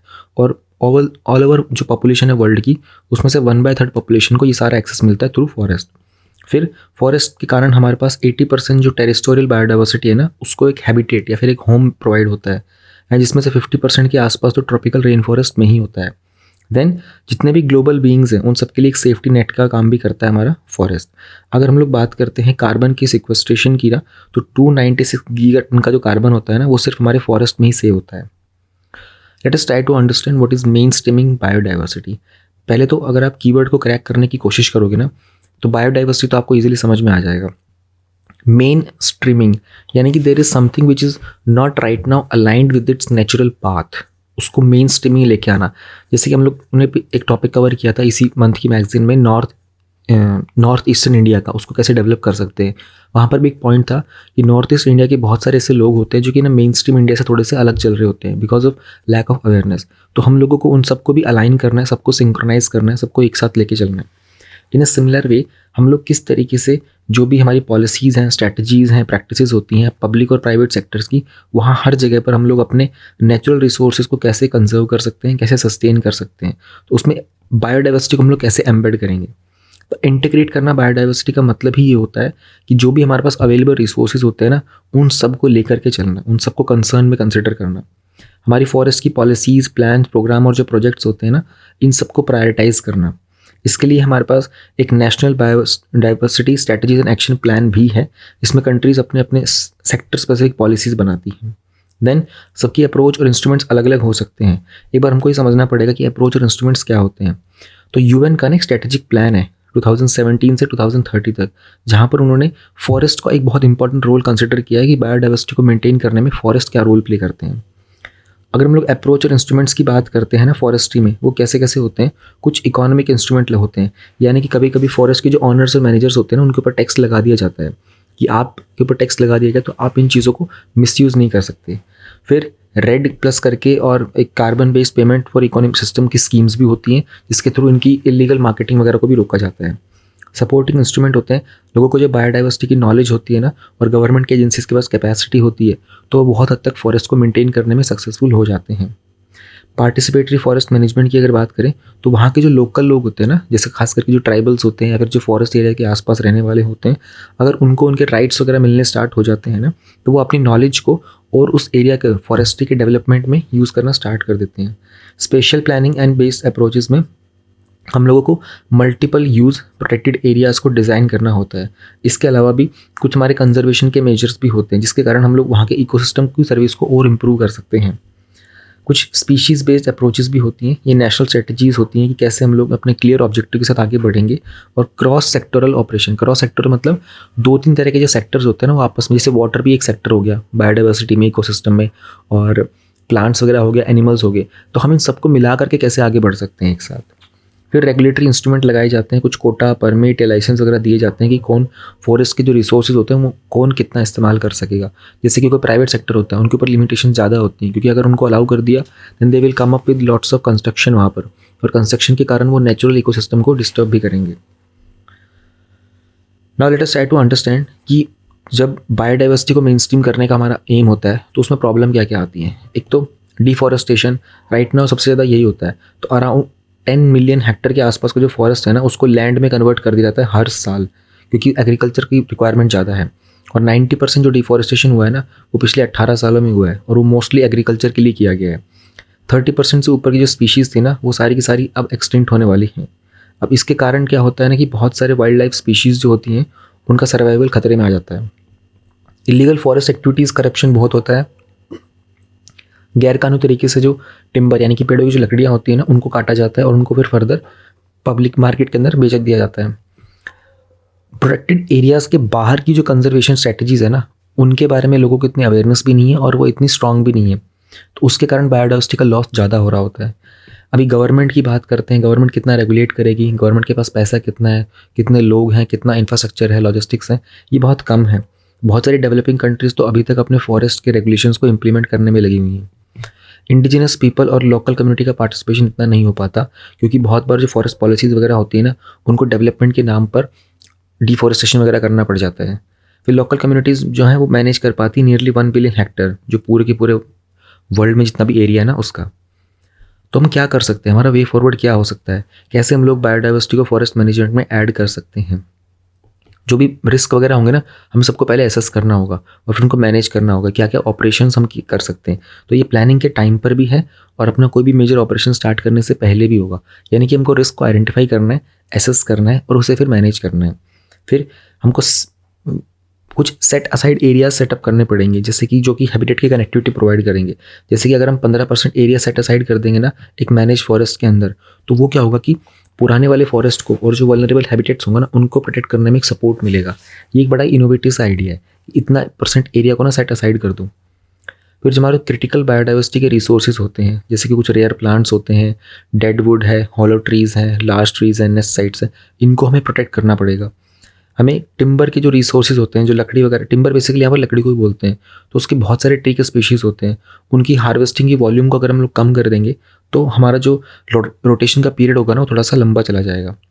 कुछ नॉन वुड के फॉरेस्ट प्रोडक्ट भी होते हैं, ऐसी चीज़ें जो कि लकड़ी के अलावा जो होती हैं, जैसे प्लांट्स की ट्रीज़ की रिक्वायरमेंट होती हैं और उनसे फ्रूट्स वगैरह जो निकलते हैं, सॉरी प्लांट की जो लीव्स होते हैं, ट्रीज़ नहीं बोलना, मैं गलती से बोल गया, प्लांट की ट्रीज़, प्लांट के लीव्स जो होते हैं वो, एंड उनके फ्रूट्स वगैरह होते हैं, सीड्स वगैरह होते हैं, ये सब भी रिक्वायर होते हैं। इन रिसोर्सेज का भी यूज़ करना होता है। देन हमारे फॉरेस्ट के जेनेटिक रिसोर्सेज जो होते हैं ना, इनके भी एक इलीगल मार्केटिंग बहुत होती है, इनको भी हम लोग मैनेज करना ज़रूरी है ताकि ट्रीज़ की जेनेटिक डाइवर्सिटी को मेंटेन किया जा सके। इवन प्लांट्स के जीन्स वगैरह को ना परचेज करके दूसरी कंट्रीज में जा करके उनकी वो एक्जॉटिक स्पीशीज़ भी क्रिएट किए जाते हैं, हाइब्रिड स्पीशीज़ भी क्रिएट किए जाते हैं। तो इन्वेजिव स्पीशीज़ का भी एक कॉन्सेप्ट होता है। तो इस तरह का मैनेजमेंट प्लान हो कि दूसरी कोई स्पीशीज़ आकर के यहाँ की बायोडाइवर्सिटी को डैमेज ना करे। फिर इसके अलावा जो भी हमारा लॉस हो रहा होता है वो बहुत हद तक गैर कानूनी और जो भी अनऑथराइज एक्सेस होता है उसके कारण होता है। तो दिस इज़ मोर अबाउट कि रेगुलेटरी रेजिम्स को स्ट्रॉन्ग किया जाए, उनका जो कंजर्वेटिव एरिया है उसमें जो हमारी सर्वेलेंस होती है उसको और मजबूत किया जाए। तो ये सब तो वहीं से हैंडल हो सकता है। तो this was all about main streaming the biodiversity and FAO के क्वेश्चंस आते हैं। प्रीलिम्स में भी आए हैं पहले, मेंस में भी आ चुका है कनेक्टेड क्वेश्चंस।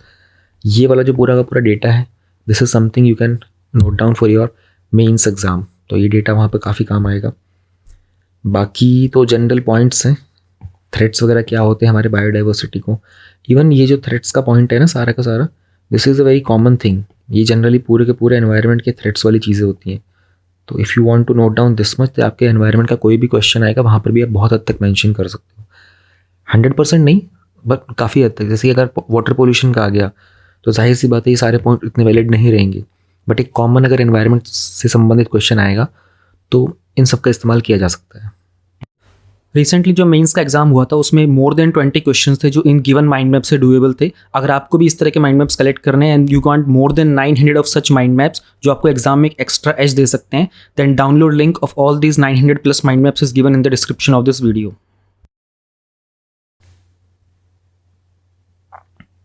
टॉपिक नंबर 5.3 हमारे पास है अर्बन फ्लडिंग।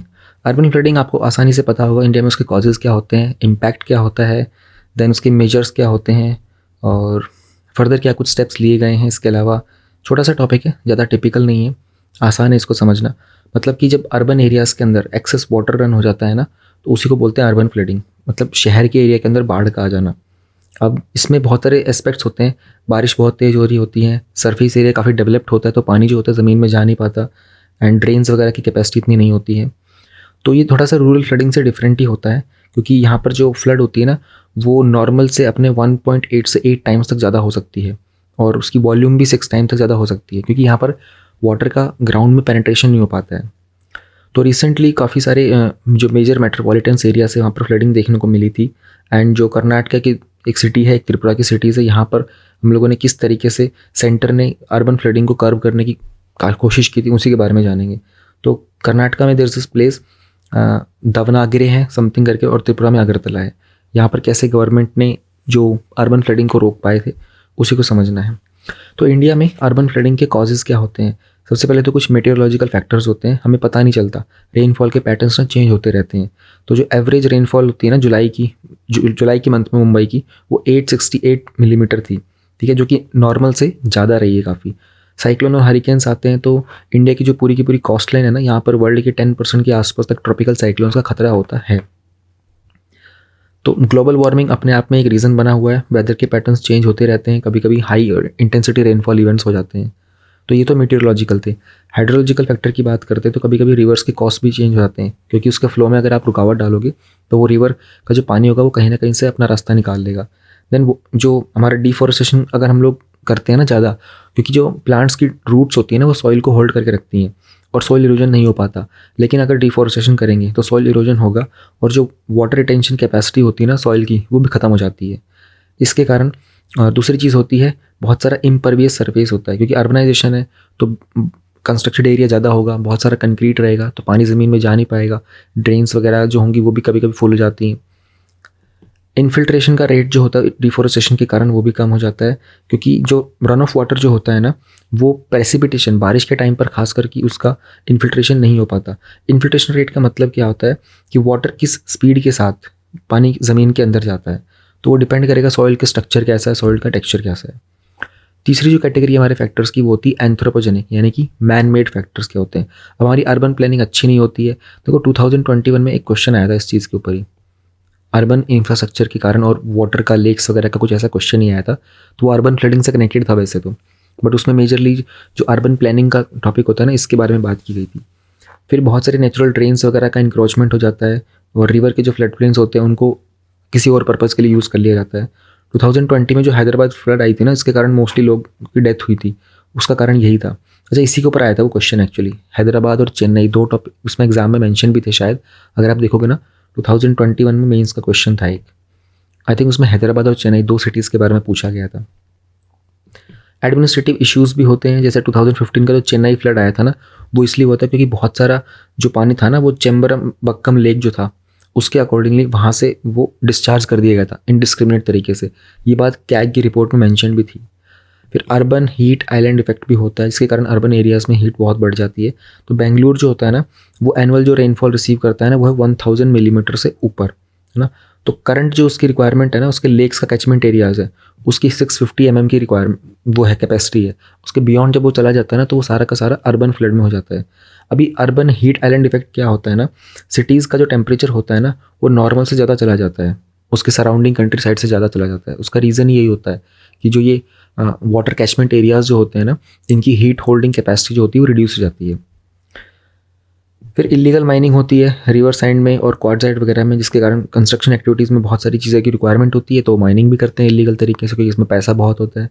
इसके कारण क्या होता है कि वाटर बॉडीज़ की जो वाटर रिटेंशन की कैपेसिटी होती है ना, वो कम हो जाती है। अगर आप लोग देखोगे ना, तो ये चीज़ उत्तराखंड में, यूपी में, बिहार में भी बहुत देखने को मिलती है। वहाँ पर जो पूरा का पूरा गंगा का फ्लो है ना, गंगा के आसपास में जो सैंड माइनिंग बहुत की जाती है और वो इलीगल तरीके से की जाती है। तो एज़ पर द गवर्नमेंट एक लिमिट होती है, आप उस लिमिट तक कर सकते हो, जहाँ गवर्नमेंट परमिट करती है उस एरिया में ही कर सकते हो, but people do this illegally. इसके कारण क्या होता है कि वहाँ के आसपास के एरिया की जो वाटर रिटेंशन कैपेसिटी होती है वो कम हो जाती है, तो पानी का जो आउटफ्लो होने के चांसेस होते हैं वो बहुत इंक्रीज हो जाते हैं। अभी रिसेंटली क्या हुआ कि जो दावनगेरे और जो अगरतला के है ना, यहाँ पर लोकल एडमिनिस्ट्रेशन ने क्या स्टेप्स लिए थे कि वो सक्सेसफुल रहे। एक तो उन्होंने ना पहले के पुराने ड्रेनेज सिस्टम की सारी मैपिंग की, तो उनको समझ में आ गया कि प्रॉब्लम कहाँ कहाँ पे, उन्होंने टाइम से पहले आइडेंटिफाई कर लिया। फिर बहुत जगह पर ड्रेन के नेटवर्क पर ना इलीगल तरीके से इंक्रोचमेंट किया हुआ था। जनरली जो एरियाज होते हैं ना, उसको लोग इंक्रोच कर लेते हैं, उनको उन्होंने सबने रिमूव किया। उन्होंने स्टॉर्म वाटर ड्रेन्स को कंसिडर करना स्टार्ट कर दिया था, ये चेक करने के लिए कि बारिश से पहले अगर कहाँ कहाँ पर जो ड्रेन्स होती हैं उनकी क्लॉगिंग हो सकती है, उन सबको उन्होंने पहले क्लियर कर दिया था। तो बहुत बेसिक सा स्टेप थे, लेकिन इट्स ऑल अबाउट की बीइंग प्रोएक्टिव, है ना। समय से पहले थोड़ा सा एक्टिव होकर के उन्होंने स्टेप्स लिए और they were able to handle this thing. अभी तक क्या कुछ मेजर्स लिए गए हैं अर्बन फ्लडिंग को लेकर के। एसओपीज़, देखो हम लोगों ने एसओपीज़ के ऊपर पहले भी एक टॉपिक कवर किया था ना इसी मंथ की वीडियो में। तो अमृत का जो हमारा मिशन है, Atal mission for rejuvenation and urban transformation, उसमें कुछ डायरेक्टिव्स वगैरह बताए गए हैं पब्लिक एजेंसीज़ के लिए कि तो प्री मानसून फेज़ में आपको प्रिपेयर्डनेस करनी है, मानसून के समय पर आपको अर्ली वार्निंग के ऊपर काम करना है, देन पोस्ट मानसून के बाद आपको उसको रिस्टोर भी करना है। हमारे पास कुछ नेशनल गाइडलाइंस है मैनेजमेंट को लेकर ऑन अर्बन फ्लडिंग, जो कि national disaster of management authority के द्वारा किया गया है। देखो एनडीएमए पर ना एक पीवाईक्यू आया हुआ है इनकी गाइडलाइंस को लेकर के, तो जैसे WHO की गाइडलाइंस के ऊपर आया हुआ है। अगर आप देखोगे ना, तो पैंडमिक डिजास्टर वाली चीज़ों की जो गाइडलाइंस होती है उन पर क्वेश्चन आते हैं। तो फ्यूचर में अगर कोई नया ऐसा कुछ बनता है ना, किसी की नई गाइडलाइंस आती हैं एनडीएमए की या फिर WHO वगैरह की, तो उनको बहुत ध्यान से पढ़ना, उन पर क्वेश्चन बन जाते हैं। तो अर्बन फ्लडिंग के सेल्स वगैरह बनाए गए थे हमारे मिनिस्ट्री ऑफ हाउसिंग वगैरह के द्वारा। अब उसमें अर्बन फ्लडिंग के अर्ली वार्निंग सिस्टम लगाए गए हैं। रेन वाटर हार्वेस्टिंग को उन एरियाज़ में जो नए कंस्ट्रक्टेड हाउसेज है ना, वहाँ पर प्रायोरिटी दी गई है। फिर जो ड्रेन्स के और फ्लड प्लेन्स में जो एनक्रोचमेंट होता है, उन सब एनक्रोचमेंट्स को हटाया गया है। जो भी लोग कब्जा करके रखते हैं ना उस एरिया के ऊपर, उन सबको हटा दिया गया है। फिर अलर्ट एंड वार्निंग को लेकर के ना कुछ यूनिफॉर्म सिस्टम बनाए गए थे मिनिस्ट्री ऑफ होम अफेयर्स के द्वारा। उन्होंने कैटेगरीज दी थी, येलो, फिर ऑरेंज, फिर रेड। मतलब पता चल जाता है आपको येलो वार्निंग का मतलब अभी क्या स्टेज है, ऑरेंज का क्या है, रेड का मतलब तो अल्टीमेट डेंजर ही होगा। एक स्पॉन्ज सिटीज़ का प्लान था अर्बन लोकल बॉडीज़ के द्वारा, यानी कि कुछ सिटीज़ को ज़्यादा परमेबल बना दिया जाए, ताकि वो ज़्यादा समय तक जो भी वाटर उनके ऊपर पड़ेगा ना, उसको कितना होल्ड कर सकते हैं, कितना उस पानी का वो इस्तेमाल कर सकते हैं। स्पॉन्ज तो आप लोगों को पता होगा ना, जो वो एक मटेरियल ही होता है, द मोमेंट आप उसको पानी में रखोगे पानी को सारा सोख लेगा, वो होल्ड कर सकता है। फिर उस पानी को आप चाहो तो जहाँ पर भी स्क्वीज़ करके रिमूव कर सकते हो। तो ऐसे ही सिटी के कुछ एरियाज़ बनाए जाते हैं जो पानी को होल्ड कर सकते हैं। उसके बाद उस पानी को कहाँ पर यूज़ करना है, ये स्टेप्स लिए जा सकते हैं। फर्दर और क्या कुछ स्टेप्स की रिक्वायरमेंट है इसको एड्रेस करने के लिए, हमको जो अर्बन एरियाज़ होते हैं ना, उनका डेवलपमेंट बहुत प्लान तरीके से करना होगा ना। अब उसके रेगुलेशन कौन करेगा, सेंटर या स्टेट करेंगे या फिर कोई बायलॉज करेंगे। तो हमको टेरेन का ऑल्टरेशन चेंज करना होगा। ऑल्टरेशन का मतलब होता है कि जो भी वहाँ पर कंस्ट्रक्शन वगैरह हो रही होती है ना, उसमें किस तरीके से हमारे सिटी के ड्रेन्स को डैमेज हो सकता है, उस चीज़ को प्रिवेंट करना है। कैचमेंट एरियाज़ बनाने पड़ेंगे, रिवर्स के, लेक्स के या फिर बाकी जो वाटर चैनल्स होते हैं उन सब के। तो इसके लिए हम लोग बीजी इनिशिएटिव जो है इसका इस्तेमाल कर सकते हैं। बीजी इनिशिएटिव क्या है ना, ये एक इको फ्रेंडली रूट होता है जिसमें क्लाइमेट चेंज को हम लोग हैंडल कर सकते हैं। जिसमें बी का मतलब हो गया ब्लू, यानी कि सी, रिवर, लेक्स को हैंडल कैसे करना है। ग्रीन का मतलब हो गया ट्रीज़, पार्क्स, फॉरेस्ट, और बाकी ओवरऑल मिलकर के बनता है BGI। तो ये 2041 का दिल्ली का मास्टर प्लान भी है। अगर देखते हैं हम लोग बीजीआई को, तो अर्बन वाटर का मैनेजमेंट कैसे करना है, अर्बन प्लानिंग कैसे होगी, इकोसिस्टम कैसे मैनेज करेंगे, हाइड्रोलॉजी कैसे करेंगे। तो पहले की जो सारे के सारे ड्रेनेज सिस्टम हो गए ना, इनको सस्टेनेबल बनाया जाएगा। उसके बाद हाइड्रोलॉजिकल प्रोसेसेस होंगे, उसमें स्टॉर्म वाटर का मैनेजमेंट, यानी कि तूफान वगैरह आता है, ज़्यादा बारिश होती है, उस पानी को कैसे मैनेज करेंगे। वाटर के बायो कॉरिडोर्स बनाए जाएंगे, ग्रीन नेटवर्क्स बनाए जाएंगे, और नेचर बेस्ड सॉल्यूशंस होंगे। इकोसिस्टम के ऊपर सर्विसेज, उसमें एमेनिटी प्रोवाइड करना, लैंड कवर, उसमें एमेनिटी, स्टॉर्म वाटर मैनेजमेंट, ये सारा का सारा पूरा का पूरा एक इंफ्रास्ट्रक्चर है। आपको इसमें एग्जाम के लिए क्या याद रखना है ना, आपको ये लाइन याद रखनी है बीजीआई इनिशिएटिव को लेकर के, कि बीजीआई क्या होता है, और 2041 का दिल्ली का मास्टर प्लान भी यही है। बस इतना आपको याद रखना है। और एनवायरनमेंट का कोई ऐसा क्वेश्चन आएगा ना, आप वहाँ पर इसको इस्तेमाल कर सकते हो। See this is not necessarily कि फॉर वाटर के लिए ही है, ये दिल्ली का अर्बन प्लानिंग में भी बहुत काम आएगा। फिर फ्लड प्लेन जो एरियाज़ होते हैं, जैसे दिल्ली की अगर बात करते हैं, तो दिल्ली में जो यमुना का एक फ्लड प्लेन एरिया है, अगर कोई आप में से दिल्ली के पास रहने वाला है तो डीएनडी पता होगा, डीएनडी का जो हाईवे है वहाँ पर उसके पास यमुना फ्लड प्लेन्स है, वो फ्लड प्लेन का एरिया होता है। तो वहाँ से स्पॉन सिटीज़ बनाए जा सकते हैं। अब स्पॉन सिटीज़ क्या है मैंने आपको बता दिया है। फिर हृदय हमारी स्कीम है, स्मार्ट सिटीज़ मिशन हमारी स्कीम है, अमृत हमारी स्कीम्स है। तो स्पॉन सिटीज़ के अंदर ना कुछ पोरस मटेरियल और टेक्नोलॉजी का इस्तेमाल किया जाता है ताकि वो रेन वाटर को एब्जॉर्व कर ले। प्रॉपर डिज़ाइन कर सकते हैं हम लोग सिटी के ड्रेनेज सिस्टम का, और बेहतर बना सकते हैं कि कैसे वो स्टॉर्म वाटर को मैनेज करेगा। उसमें हाइड्रोलिक्स वगैरह के कुछ प्रिंसिपल का इस्तेमाल किया जा सकता है, जैसे कि हम लोग बायोस्वेल्स यूज़ करते हैं डेब्री को रिमूव करने के लिए। और पूरा, अब डेब्री क्या होता है, जैसे नालियाँ वगैरह होती हैं, हमारी ड्रेन्स होती हैं, उसमें बहुत सारा कूड़ा करकट इकट्ठा हो जाता है ना, उनको रिमूव करने के डिफरेंट डिफरेंट मेथड्स होते हैं। उन्हीं की बात की जा रही है कि उनको टाइम से यूज़ करना पड़ेगा, उनको सबकी क्लीनिंग करना बहुत ज़रूरी होता है। EWS लगा सकते हैं, अर्ली फ्लड फोरकास्टिंग और वार्निंग सिस्टम लगाए जा सकते हैं कि कभी भी किसी आसपास के एरिया से किस तरीके से सडन रिलीज होगा वाटर का, और डैम में से कब रिलीज हो जाता है, इनके लिए। तो ये तो किया गया था। अगर आप देखोगे उत्तराखंड में, तो जो भी पूरा गंगा का पूरा ट्रैक है ना, वहाँ पर आसपास जहाँ सिटीज़ वगैरह हैं, जैसे ऋषिकेश ही हो गया, वहाँ पर अर्ली वार्निंग सिस्टम्स लगे हुए हैं। अगर पानी, नदी का पानी का लेवल इंक्रीज़ होता है ना, तो वहाँ पर बहुत बड़े बड़े लाउड स्पीकर से अनाउंसमेंट कर दी जाती है, लोगों को अवेयर कर दिया जाता है कि अभी नदी का पानी इंक्रीज़ होगा, क्योंकि जो टेरी डैम है ना, वहाँ से ज़्यादा पानी छोड़ा जा रहा है। तो लोग अवेयर हो जाते हैं और नदी के आसपास से थोड़ा दूर हो जाते हैं। लोकल कम्युनिटीज़ को इन्वॉल्व करना कि कैसे उनके ट्रेडिशनल राइट्स क्या हैं, फिशिंग के, फार्मिंग के, इनसे उनका सपोर्ट मिल जाएगा। उनको रेन वाटर हार्वेस्टिंग के बारे में सिखाया जा सकता है। फिर डिज़ास्टर के बारे में प्रिपेयर होना, और अगर डिज़ास्टर हो जाता है तो रिस्पॉन्स कैसे करना है, उसके बाद चीज़ों को रिस्टोर कैसे करना है, रिहेबिलिटेट कैसे करना है, कुछ बहुत ही रेजिलिएंट क्रिटिकल इमरजेंसी के लिए क्या कुछ हमारी कंडीशंस होनी चाहिए, कैसे प्लान करना है। These are all the things जिनको अगर हम लोग टाइम से प्लान करेंगे, दैन डेफिनेटली ये जो इश्यूज़ होते हैं अर्बन फ्लडिंग वगैरह के, इनको टाइम से कंट्रोल कर लिया जाता है। तो यही हुआ था। ये जो 2 सिटीज़ हैं कर्नाटका में, त्रिपुरा के अंदर, इनमें टाइम से अपने सारे के सारे स्टेप्स लिए गए, प्लानिंग प्रॉपर की गई थी। That's why they were able to handle this. तो बस यही करना होता है आगे भी। एनवायरनमेंट सेक्शन का हमारा जो 4th टॉपिक है और लास्ट टॉपिक है, इसके बाद न्यूज़ इन शॉर्ट कवर करेंगे। इसका नाम है मॉम्लू केव।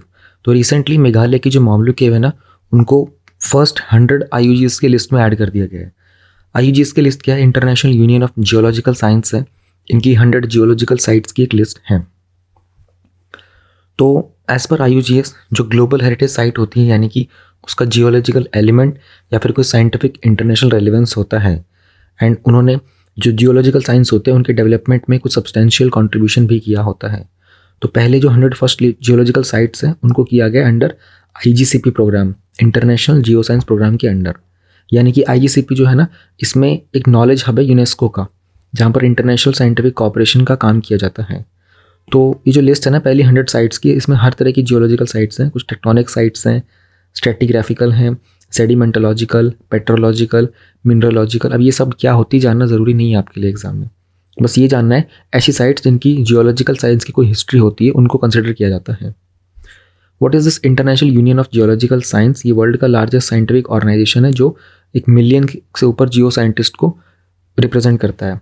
ये इंटरनेशनल और नॉन गवर्नमेंटल ऑर्गेनाइजेशन है। 1961 में बनाया गया था। 121 मेंबर्स है। बीजिंग यानी कि चाइना में इनके हेडक्वार्टर्स हैं। और ISC जो इंटरनेशनल साइंस काउंसिल है वो इनकी पेरेंट ऑर्गेनाइजेशन है। इनका काम है जियोलॉजिकल प्रॉब्लम्स को एनकरेज करना, प्रमोट करना, और वर्ल्ड वाइड उनकी क्या सिग्निफिकेंस है उनको कंसिडर करना। फिर इंटरनेशनल और इंटरडिसिप्लिनरी कोऑपरेशन पे काम करना अर्थ साइंस में।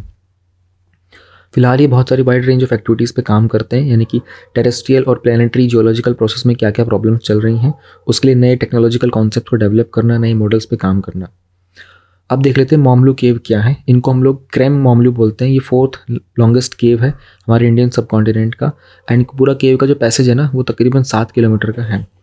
ये जो चेरापूंजी का हमारा एरिया है ना, जिसको हम लोग बोलते हैं कि one of the most like wettest area की बात भी करते हैं, तो सोहरा एक एरिया है, वहाँ पर ये लोकेटेड है मेघालय के ईस्ट खासी हिल डिस्ट्रिक्ट में। एंड जो पहले ब्रिटिश ऑफिशियल थे ना, उनका नाम था लेफ्टिनेंट यूल, 1844, उनके द्वारा इनको एक्सप्लोर किया गया था। तो एल्टीट्यूड यानी कि ऑलमोस्ट 4 किलोमीटर की हाइट पर है ये, और ये मेघालयन एज से बिलोंग करते हैं। यहाँ पर जो स्टेलग्माइट और जो दूसरे रॉक के फॉर्मेशंस भी होते हैं, तो स्टेलग्माइट इनमें अपर ग्रोइंग माउंट्स है। माउंट्स मतलब कि एक बनावट होती है जो माउंट, जैसे इसका ऊपरी सिरा जो होता है ना, केव का जो हेड रीजन होता है, वो एक स्टेलग्माइट का बना होता है। अगर हम लोग बात करते हैं कि मेघालयन एज क्या होता है, तो ये पूरा का पूरा आपका एज का स्ट्रक्चर है न्यू जियोलॉजिकल एजेस में। अगर हम लोग बात करते हैं तो 2000 BC से पहले तक के कैलेंडर अगर देखते हैं तो कौन सा पीरियड था, क्वाटरनरी पीरियड था, और उसमें होलोसीन इपोच में मेघालयन एज अगर आप देखोगे तो ये बहुत रिसेंट की बात की जा रही है ना। जो मोमलू केव थी वो अराउंड 4.25 थाउजेंड ईयर्स के आसपास की कंस्ट्रक्शन की बात की जा रही है। This is just about the time period कि टाइम पीरियड को हम लोग कैसे रिप्रेजेंट कर सकते हैं। इपोच अगर आप चाहो तो याद रख सकते हो, होलोसीन इपोच का था, प्लीस्टोसीन इपोच, ये तो आप लोगों ने पढ़ा भी होगा ना, ज्योग्राफी में सब कुछ ये गिवन होता है आपके एनसीईआरटी में, इट इज़ मेंशन्ड प्रॉपरली। ये पढ़ना तो पड़ेगा, there can be a question based on this in future.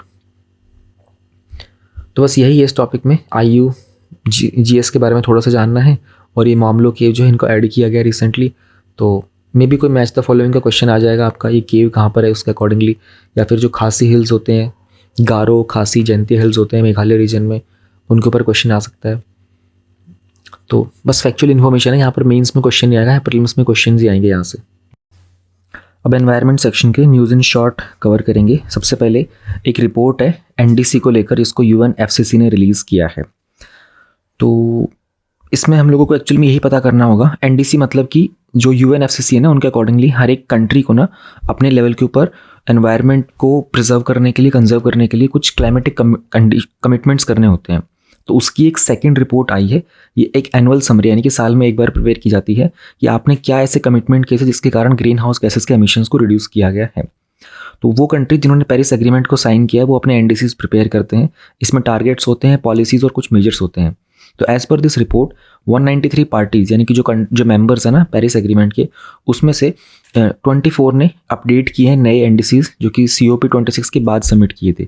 COP26 last year हुआ था 2021 में, एंड मेंस में भी एक क्वेश्चन आया था इसका। तो उसमें कुछ रिपोर्ट की हाइलाइट्स हैं वो देख लेते हैं। Countries are bending the curve, जो ग्लोबल ग्रीन हाउस का एमिशंस है ना उसको थोड़ा डाउनवर्ड की तरफ लेके जा रहे हैं, यानी कि इंप्रूवमेंट है।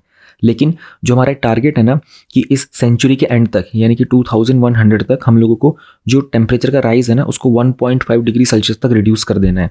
उसके लिए अभी भी एफर्ट्स हमारे सफिशिएंट नहीं है। फिर जितना भी हमारा क्यूमुलेटिव कार्बन डाइऑक्साइड का एमिशन होगा ना इस राइट नाउ जो रनिंग डेकेड है यानी कि 2021 से लेकर और 2030 तक, उसके लिए हम लोगों को हमारे कार्बन बजट में 86% का इंक्रीमेंट करना होगा। फिर मतलब जितना भी हमारा जो बजट होगा ना रिमेनिंग कार्बन बजट का, उसका 86% तक यूज़ करना है, यानी कि उसको इंक्रीज़ ही करना है जो हम खर्च कर रहे हैं अभी तक। फिर हमारी जो प्लेज ली गई थी कि वर्ल्ड को हम लोगों को 2100 तक 2.5 डिग्री सेल्सियस के राइज तक रोकना होगा, उसके लिए हमारी जो रेंज रहेगी वो 2.1 से 2.9 डिग्री सेल्सियस तक रहेगी। बट इंपॉर्टेंट ये है, आपको एक जो चीज़ याद करनी है ना वो बस ये है, इस रिपोर्ट का ये डेटा आप याद कर लोगे then this can be used at multiple places जहाँ आप मेंस में इसका आंसर राइटिंग में इस्तेमाल कर सकते हो। ये जो दो है ना पॉइंट, दूसरा 86% वाला 2.5 डिग्री सेल्सियस वाला, ये अवॉइड कर सकते हो आप चाहो तो, बाकी आपकी मर्जी है। फिर दूसरी एक रिपोर्ट भी रिलीज़ की थी UNFCCC ने, उन्होंने कहा था 53 लॉन्ग टर्म के एमिशन रिडक्शन प्लान है जो कंट्रीज़ ने सबमिट किए थे। अब इन प्लान को बोलते हैं LTLEDs यानी कि लॉन्ग टर्म के लो एमिशन डेवलपमेंट स्ट्रेटजीज़। तो ये लॉन्ग टर्म के टारगेट्स होते हैं, बेसिकली इनको भी NDC के स्कोप में ही रखा जाता है। देन एमिशन गैप रिपोर्ट है 2022 की, इसको रिलीज़ किया था, उसका टाइटल था the closing window climate crisis calls for rapid transformation of societies. इस रिपोर्ट के रिलीज़ किया गया है UNEP के द्वारा, यानी कि इसमें जो डिफरेंट कंट्रीज़ ने ग्रीन हाउस गैसेस को एमिशन को रिड्यूस करने का टारगेट था ना और कितना रिडक्शन कर चुके हैं, उसमें जो गैप है उसको आइडेंटिफाई किया जाता है। इसमें अगर हम बात करते हैं तो एमिशन का गैप जो है ना वो काफ़ी ज़्यादा हो चुका है। हमारा एक टारगेट है कि जो ग्लोबल वार्मिंग है हमको उसे 2.0 डिग्री सेल्सियस के बिलो लेके आना है, और जो ग्रीन हाउस गैसेस का एमिशंस वगैरह होता है उसमें भी हम लोगों को 30 से 45% तक का रिडक्शन करना है। एनडीसीज जो है वो राइट नाउ इनसफिशिएंट है। अब देखो एनडीसीज इस रिपोर्ट में भी थे और इस रिपोर्ट में भी हैं। वर्ल्ड का जो average per capita green house gases emissions है ये 6.3 टन्स के आसपास है। इंडिया जो है वो 3rd largest green house gases का एमिटर रहा है, एंड इम्प्लीमेंटेशन का गैप जो है उसमें कंट्रीज अपने ट्रैक पर नहीं है उसको अचीव करने के लिए। जो बॉटम 50% के हाउस होल्ड्स है ना उनके कारण वर्ल्ड में 12% का ग्रीन हाउस गैसेस का एमिशंस होता है, लेकिन जो टॉप 1% होते हैं ना वो 17% का ग्रीन हाउस गैसेस का एमिशन करते हैं। अगर हम लोग ग्रीन हाउस गैसेस के एमिशंस की बात करते हैं तो this is the data that you have to remember. China number 1 पे है, सबसे ज़्यादा एमिशन करता है, फिर यूएसए है, फिर इंडिया है। इतना ही आपको याद रखना है बस। The coldest year of the rest of their lives, इनकी रिपोर्ट है, इसको यूनिसेफ ने रिलीज़ किया था। इसमें पता चला है कि अराउंड 624 मिलियन बच्चे ऐसे हैं जो हाई हीट मेजर्स के कारण एक्सपोज हो पाए हैं, यानी कि हीट वेव बहुत ज़्यादा थी और वो एक्सट्रीम लेवल तक जा चुकी है। तो 4 में से एक जो बच्चा होता है, like 1 out of the 4 children, वो ऐसे एवरेज हीट वेव के इवेंट में पाए गए थे। जो हीट वेव जो थी वो तकरीबन 4.7 दिनों तक लास्ट की थी, यानी कि ऐसी सिचुएशन में थे जहाँ पर उनको हेल्थ को बहुत नुकसान हो सकता था। और वर्चुअली हर एक जो बच्चा होता है ना वो सीवियर हीट वेव्स को कहीं ना कहीं फेस करता है ये अर्थ पे। वैसे इस रिपोर्ट का डेटा ना मुझे लगता नहीं कहीं पे आप इस्तेमाल कर पाओगे, बट स्टिल देख लेना। State of the climate action report 2022 की है। इसको क्लाइमेट एक्शन टैकर ने और यूनाइटेड नेशन का जो high level climate change champions है प्लस में WRI वर्ल्ड रिसोर्सेज इंस्टीट्यूट है, इन्होंने मिलकर रिलीज़ किया था। इसमें भी ग्लोबल गैप क्या रहा है हमारे क्लाइमेट एक्शन को लेकर के, उसमें जो हाईलाइट्स हैं उनको देख लेते हैं। टोटल जो ग्रीन हाउस गैसेस का एमिशन था 2019 का वो था 58.5 गीगाटन्स, और 2030 के हमारे जो टारगेट्स हैं उनको अचीव करने के लिए हमको इसको एक्सेलरेट करना पड़ेगा। See there are multiple reports, alright. एक तो हमारे पास एमिशन गैप रिपोर्ट है और एक ही एनडीसी की रिपोर्ट है। तो आपको इनमें से कौन सी यूज़ करनी चाहिए एग्जाम में? मोस्ट इंपॉर्टेंट थी आप लोग एमिशन गैप रिपोर्ट को यूज़ करो, बिकॉज ये UNEP के द्वारा रिलीज़ की जाती है। उसके बाद अगर आपको सेकंड प्रायोरिटी देनी है तो you can go for this NDC report.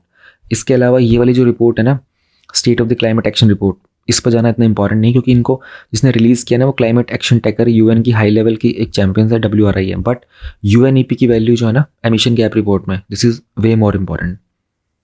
फिर हमारे पास एक रिपोर्ट और है, उसका नाम है क्लाइमेट ट्रांसपेरेंसी रिपोर्ट। इसमें क्लाइमेट की परफॉर्मेंस क्या रही है G20 की, उसके बारे में बात करते हैं। तो G20 की अगर बात करते हैं तो 3/4 जो भी एमिशंस होते हैं ना वो G20 नेशंस के द्वारा ही होते हैं, और 6 G20 के मेंबर्स हैं जिसमें इंडिया, इन्होंने ग्लोबल मीथेन प्लेज को साइन नहीं किया है। तो you have to remember this. अगर हम इंडिया स्पेसिफिक डेटा की बात करते हैं तो इंडिया को जो भी सर्विस में, मैन्युफैक्चरिंग, एग्रीकल्चर वगैरह के अंदर जो एक्सट्रीम हीट होती है ना 2021 में, उसके कारण 5.4% हमारा GDP का नुकसान हुआ था। तो बहुत सारे एरिया हमारे हिंदू कुश काराकोरम के वहाँ पर स्नोफॉल में रिडक्शन देखने को मिला था।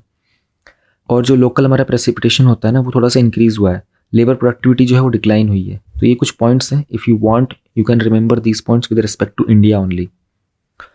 रिकमेंडेशन भी कुछ दिए थे उन्होंने, कहा रिन्यूएबल एनर्जी पे काम करो, है ना, पुअर हाउस होल्ड्स को थोड़ा सा टारगेटेड सपोर्ट प्रोवाइड करो, और जो जीरो कार्बन इन्वेस्टमेंट्स हो सकती है वहाँ पर क्लाइमेट फाइनेंसिंग को एनहेंस किया जाए। देयर इज़ अनदर रिपोर्ट जिसका नाम है वर्ल्ड एनर्जी आउटलुक। इसको इंटरनेशनल एनर्जी एजेंसी ने रिलीज़ किया था। तो उन्होंने कहा था कि जो वर्ल्ड का पहला ग्लोबल एनर्जी क्राइसिस है ना, हम राइट नाउ उसके बीच में है। इसको रशिया ने ट्रिगर किया था because of invasion of Ukraine. India भी वर्ल्ड में जो एनर्जी डिमांड्स है इस डेकेड की, उसके राइज में इंडिया भी उसका पार्ट है, और ये हर साल 3% तक इंक्रीज़ हो रही है। इन्होंने कहा था कि कोल जनरेशन जो है ना वो फ्यूचर में आगे भी कंटिन्यू रहेगी, इंडिया में 2030 में पीक पे जाएगा। There is one more report, green house gas bulletin. इसको UN के वर्ल्ड मेट्रोलॉजिकल ऑर्गेनाइजेशन यानी कि WMO ने रिलीज़ किया था। WMO UN की स्पेशल एजेंसी है जिनका काम है ऑपरेशनल हाइड्रोलॉजी पे काम करना, मीटेरोलॉजी पे काम करना और बाकी जियोफिजिकल साइंसेस पे काम करना। एज पर दिस रिपोर्ट जो एटमॉस्फेयर के लेवल्स है ना 3 मेन ग्रीन हाउसेज के, कौन सी है, कार्बन डाइऑक्साइड, मीथेन और नाइट्रो ऑक्साइड, ये इनका सबका एक बहुत ही हाई रिकॉर्ड बन गया था। 2021 में काफ़ी ज़्यादा एमिशन हुआ था। कारण क्या था? बायोलॉजिकल और ह्यूमन इंड्यूस प्रोसेसेस। अभी जो एमिशंस है ना ये 2030 से लेकर मतलब 2030 तक ना 10% तक और इंक्रीज़ होने वाले हैं। एक ग्लोबल मैंग्रोव अलायंस है जो कि एक रिपोर्ट ही अपने आप में, इसको रिलीज़ किया गया। इसका टाइटल है state of the world mangroves. तो मैंग्रोव का क्या स्टेटस है इंडिया के अंदर, इनके बारे में बताया गया था। इसमें 2019 से 2021 तक 17 स्क्वायर किलोमीटर का एरिया इंक्रीज हुआ था। तो राइट नाउ जो इंडिया में मैंग्रोव्स हैं वो 4992 स्क्वायर किलोमीटर में है। टॉप 5 स्टेट्स की बात करते हैं, वेस्ट बंगाल में मैक्सिमम एरिया है, फिर गुजरात, अंडमान निकोबार, आंध्र प्रदेश एंड महाराष्ट्र। सुंदरबंस जो है, जो कि इंडिया और बांग्लादेश दोनों में है, यहाँ पर लार्जेस्ट मैंग्रोव फॉरेस्ट मिलते हैं वर्ल्ड के। ग्लोबल स्टेटस की अगर बात करते हैं तो ऑल ओवर द वर्ल्ड में जो मैंग्रोव का एरिया रहा है वो 1,47,359 किलोमीटर स्क्वायर रहा था। पहले 2016 में जब मेजर किया गया था तो 1,36,000 था, यानी कि ऑलमोस्ट ये 11,000 तक का इंक्रीमेंट है। अब जो लॉस होता है ना वो बहुत हद तक डिमिनिश हो गया है, जो कि एवरेज लॉस था लास्ट डिकेड का वो 66 किलोमीटर पर स्क्वायर का था, जबकि 1996 में वो 327 किलोमीटर पर स्क्वायर के आसपास रहा था। एक हमारे पास ग्लोबल मैंग्रोव अलायंस भी है, 2018 में इसको स्टार्ट किया गया था वर्ल्ड ओशन समिट पर CEI के द्वारा, IUCN, TNC और WWF के द्वारा। इसमें आज 30 से ज़्यादा ऑर्गेनाइजेशंस हैं। लास्ट ईयर इन्होंने पब्लिश किया था state of the world mangrove 2021 को। तो GMA का गोल ये होता है कि ग्लोबल वर्ल्ड में जो मैंग्रोव का एरिया है ना उसको कंजर्व करना, रिस्टोर करना। इसमें लोग रिसर्च करते हैं, एजुकेशन और प्रैक्टिकल प्रोजेक्ट्स पे काम करते हैं, जो नुकसान होता है मैंग्रोव का उसको रोकने की कोशिश करते हैं, साइंस बेस्ड उस तरीक़ों से उसको रिस्टोर करने की कोशिश करते हैं, लोगों में, कम्युनिटी में उसकी अवेयरनेस फैलाते हैं। ये मैंग्रोव्स जो होते हैं ना, एक मैंग्रोव्स फॉर द फ्यूचर करके एक इनिशिएटिव भी है, यानी कि इसमें इन्वेस्टमेंट इंक्रीज़ की जाती है इनके सस्टेनेबल डेवलपमेंट के लिए। तो MFF के अंदर Bangladesh, Cambodia, India, Indonesia, Maldives, Myanmar, Pakistan, Seychelles, Sri Lanka, Thailand और वियतनाम है। नेक्स्ट टॉपिक हमारा है लेड पॉइजनिंग का। रिसेंटली एक रिपोर्ट आई थी, इंडिया के पास वर्ल्ड के हाईएस्ट हेल्थ और इकोनॉमिक बर्डन है बिकॉज ऑफ लेड पॉइजनिंग। तो लेड जो होता है एक नेचुरली अकरिंग टॉक्सिक मेटल होता है, अर्थ के क्रस्ट में मिलता है, बाकी माइनिंग से, रिफाइनिंग इंडस्ट्री, स्मेल्टिंग वगैरह से भी निकल के आता है। हमारे कुछ हाउस होल्ड प्रोडक्ट्स होते हैं ना, जैसे कॉस्मेटिक प्रोडक्ट्स हो गए, आयुर्वेदिक मेडिसिन, यहाँ से भी लेड निकलता है। तो ये सर्किट बोर्ड्स के ऊपर भी प्रिंट होता है, उसमें भी इस्तेमाल होता है, बैटरीज में भी इस्तेमाल होता है, बाकी बहुत सारे यूटेंसिल्स जो होते हैं ना वाटर बॉडीज़ में, उनमें भी इस्तेमाल होता है।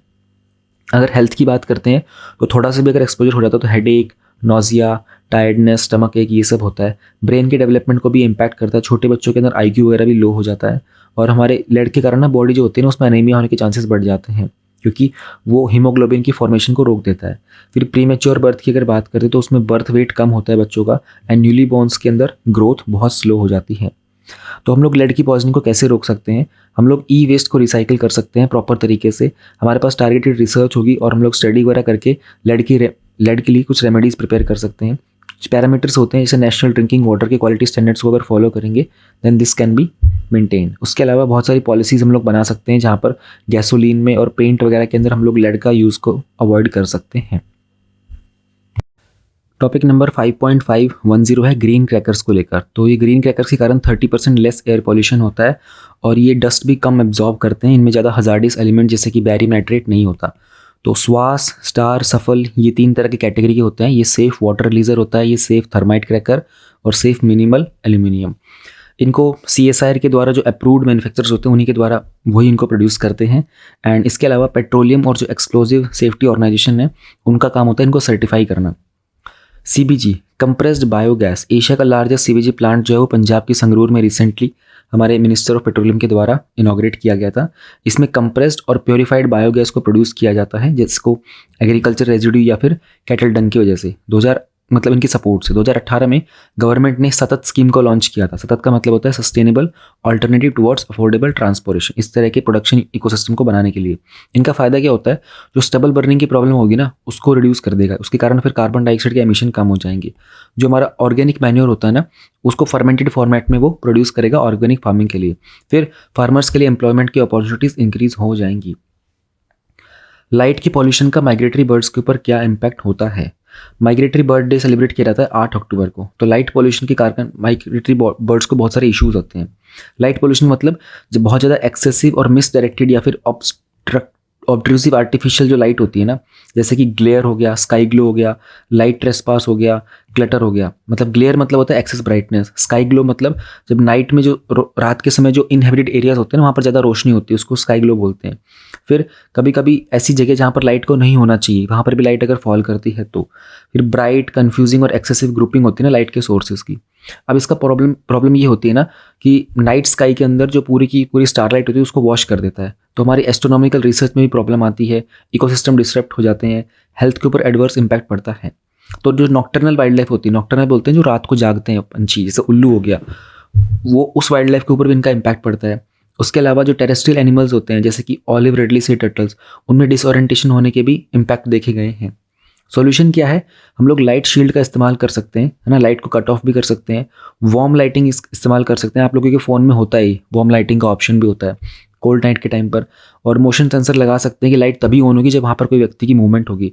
आप लोगों ने देखा होगा बहुत सारे जगह पर ऐसा होता है, खास करके लाइब्रेरीज वगैरह जो होती है ना, उनमें आप देखोगे मोशन सेंसर होते हैं। कभी कभी कुछ अच्छे जो बड़े बड़े रेस्टोरेंट वगैरह होते हैं या फिर होटल्स होते हैं ना, वहाँ पर भी मोशन लाइट्स होती हैं। द मोमेंट आप वॉक करोगे तभी लाइट जलती है, आप वहाँ से जाओगे तो लाइट ऑफ हो जाती है।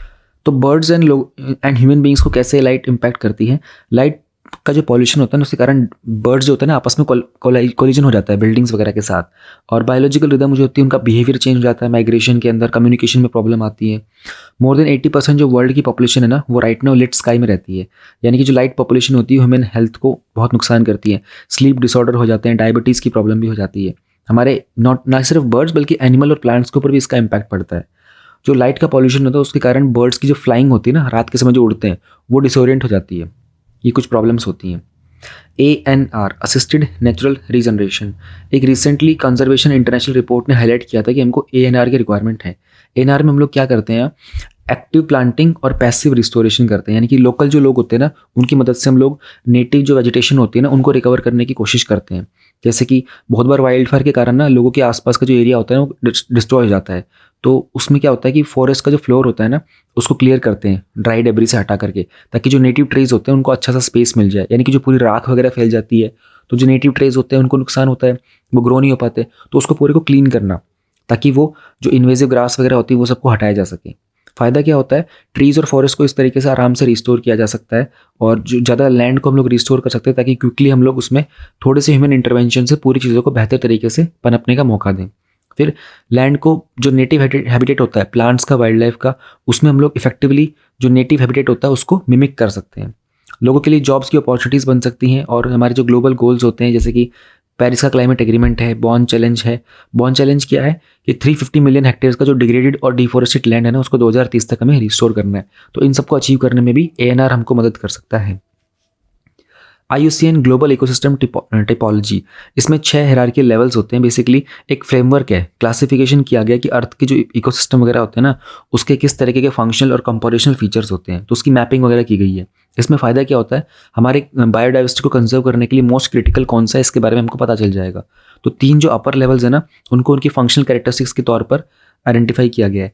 3 जो लोअर लेवल्स हैं उनको बताया गया है कि ये फंक्शनली सिमिलर इकोसिस्टम से एक दूसरे के साथ, और इनका कंपोजिशन में भी थोड़ा रिजेंबलेंस है। तो इस तरह की जब हम क्लासिफिकेशन करेंगे ना, डिवीजन करेंगे, तो बायोडाइवर्सिटी को कंजर्व करने में आइडिया लग जाएगा कि यहाँ पर इतनी हेल्प की रिक्वायरमेंट है और यहाँ पर इतनी हेल्प नहीं चाहिए।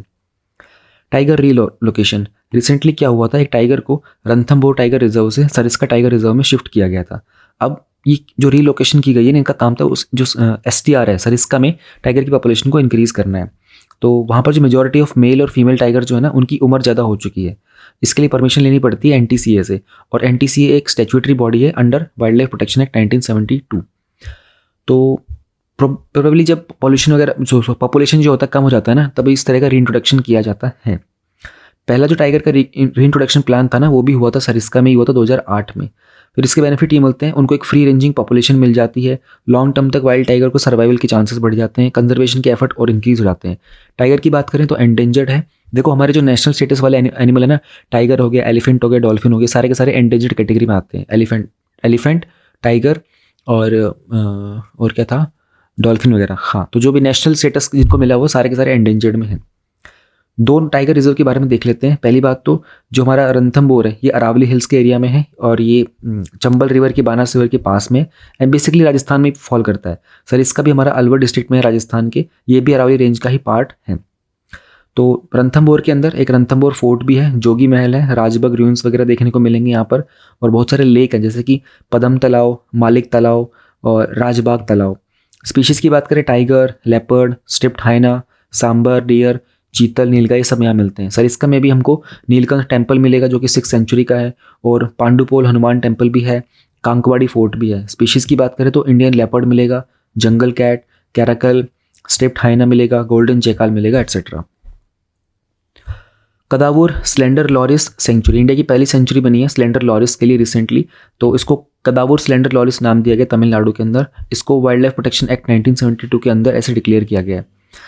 स्लेंडर लॉरिस जो होते हैं अर्बोरियल होते हैं, यानी कि मोस्टली टाइम अपने ट्रीज़ के ऊपर बिताते हैं। ये प्राइमेट्स होते हैं, जंप नहीं कर सकते और इंसेक्ट वगैरह को खाते हैं। हैबिटेट की बात करें तो डेसिडीज फॉरेस्ट वगैरह में जनरली मिलेंगे। दो तरह के होते हैं, एक होते हैं ग्रे स्लेंडर लॉरिस और एक होता है रेड स्लेंडर लॉरिस। ग्रे वाला जो हमको साउथ इंडिया में मिलेगा और कुछ श्रीलंका में, रेड वाला जो होता है सिर्फ और सिर्फ श्रीलंका में ही मिलेगा। वाइल्ड लाइफ प्रोटेक्शन के अंदर ये शेड्यूल 1 में होते हैं, यानी कि बहुत हाई प्रोटेक्शन प्रोवाइड की जाती है। स्लॉथ बेयर का पहला वर्ल्ड स्लॉथ बेयर डे मनाया गया था 12 अक्टूबर को मिनिस्ट्री ऑफ एनवायरनमेंट के द्वारा, प्लस में सेंट्रल जू अथॉरिटी के द्वारा। स्लॉथ बेयर क्या होता है, थोड़ा बड़ा होता है, शैगी सा डार्क कलर का होता है, ब्राउन ब्लैक फर होते हैं और सॉलिटरी क्रिएचर्स होते हैं, यानी कि जनरली नॉक्टर्नल, रात को जागता है। ऑमनिवरस होता है, यानी कि जानवरों को भी खा सकता है और घास फूस भी खा सकता है। 40 साल तक की इसकी उम्र होती है। बेयर होता है ना भालू, तो बेयर तो सारे के सारे ऑमनिवर्स ही होते हैं। हैबिटेट की बात करते हैं तो मोस्टली ये इंडियन सब कॉन्टिनेंट में मिलेगा। कंजर्वेशन की बात करते हैं तो WPA में ये शेड्यूल 1 में है और वल्नरेबल है IUCN में। दुर्गावती टाइगर रिजर्व जो मध्य प्रदेश है, उन्होंने रिसेंटली एक नया रिजर्व बताया था टाइगर के लिए, जो कि पन्ना टाइगर रिजर्व के पास में है। तो 1/4 जो पन्ना टाइगर रिजर्व है ना, इसको सबमर्ज कर दिया गया था क्योंकि केन बेतवा रिवर्स के लिंकेज की गई थी। तो रिवर लिंकिंग के प्रोजेक्ट के कारण ही NTCA को पूछा गया था UP एंड MP गवर्नमेंट को कि एक नया टाइगर रिजर्व डिक्लेयर किया जाए। तो दुर्गावती टाइगर रिजर्व जो है ये नरसिंहपुर में, दामोह और सागर, यानी कि 3 डिस्ट्रिक्ट्स में है। ऐसे क्वेश्चन पहले आए हैं प्रीलिम्स में, जहाँ ये पूछा गया था कि ये जो टाइगर रिजर्व वगैरह है, ये जो नेशनल पार्क है, ये एक डिस्ट्रिक्ट में फॉल करता है, 2 में फॉल करता है। तो एक ग्रीन कॉरिडोर है जो कि PTR को दुर्गावती के साथ लिंक करता है। और दूसरे भी कुछ टाइगर रिजर्व्स हैं मध्य प्रदेश में, जैसे कान्हा हो गया, बांधवगढ़ हो गया, पन्ना, पेंच, सतपुरा, संजय डुबरी।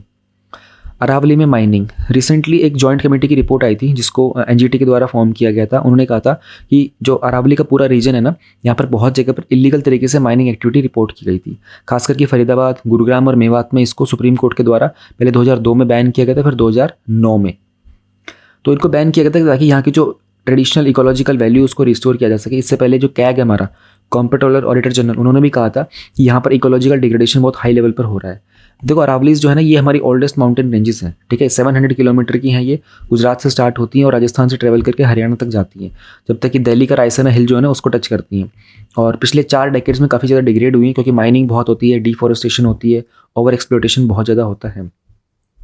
इंपॉर्टेंस की बात करें तो बहुत सारे वाटर स्ट्रीम्स हैं जो अरावली से ओरिजिन होता है जिनका, एंड जो NCR का most critical water recharge zone भी अरावली ही है। क्लाइमेट की बात करें तो मानसून के समय पर जो ये माउंटेन्स होते हैं ना, ये बहुत सारे क्लाउड्स वगैरह को गाइडेंस प्रोवाइड करते हैं। एंड विंटर के महीनों में ये हमारा फर्टाइल जो एलुवियल रिवर वैलीज होते हैं ना, उनको प्रोटेक्शन प्रोवाइड करते हैं from the cold westerly winds.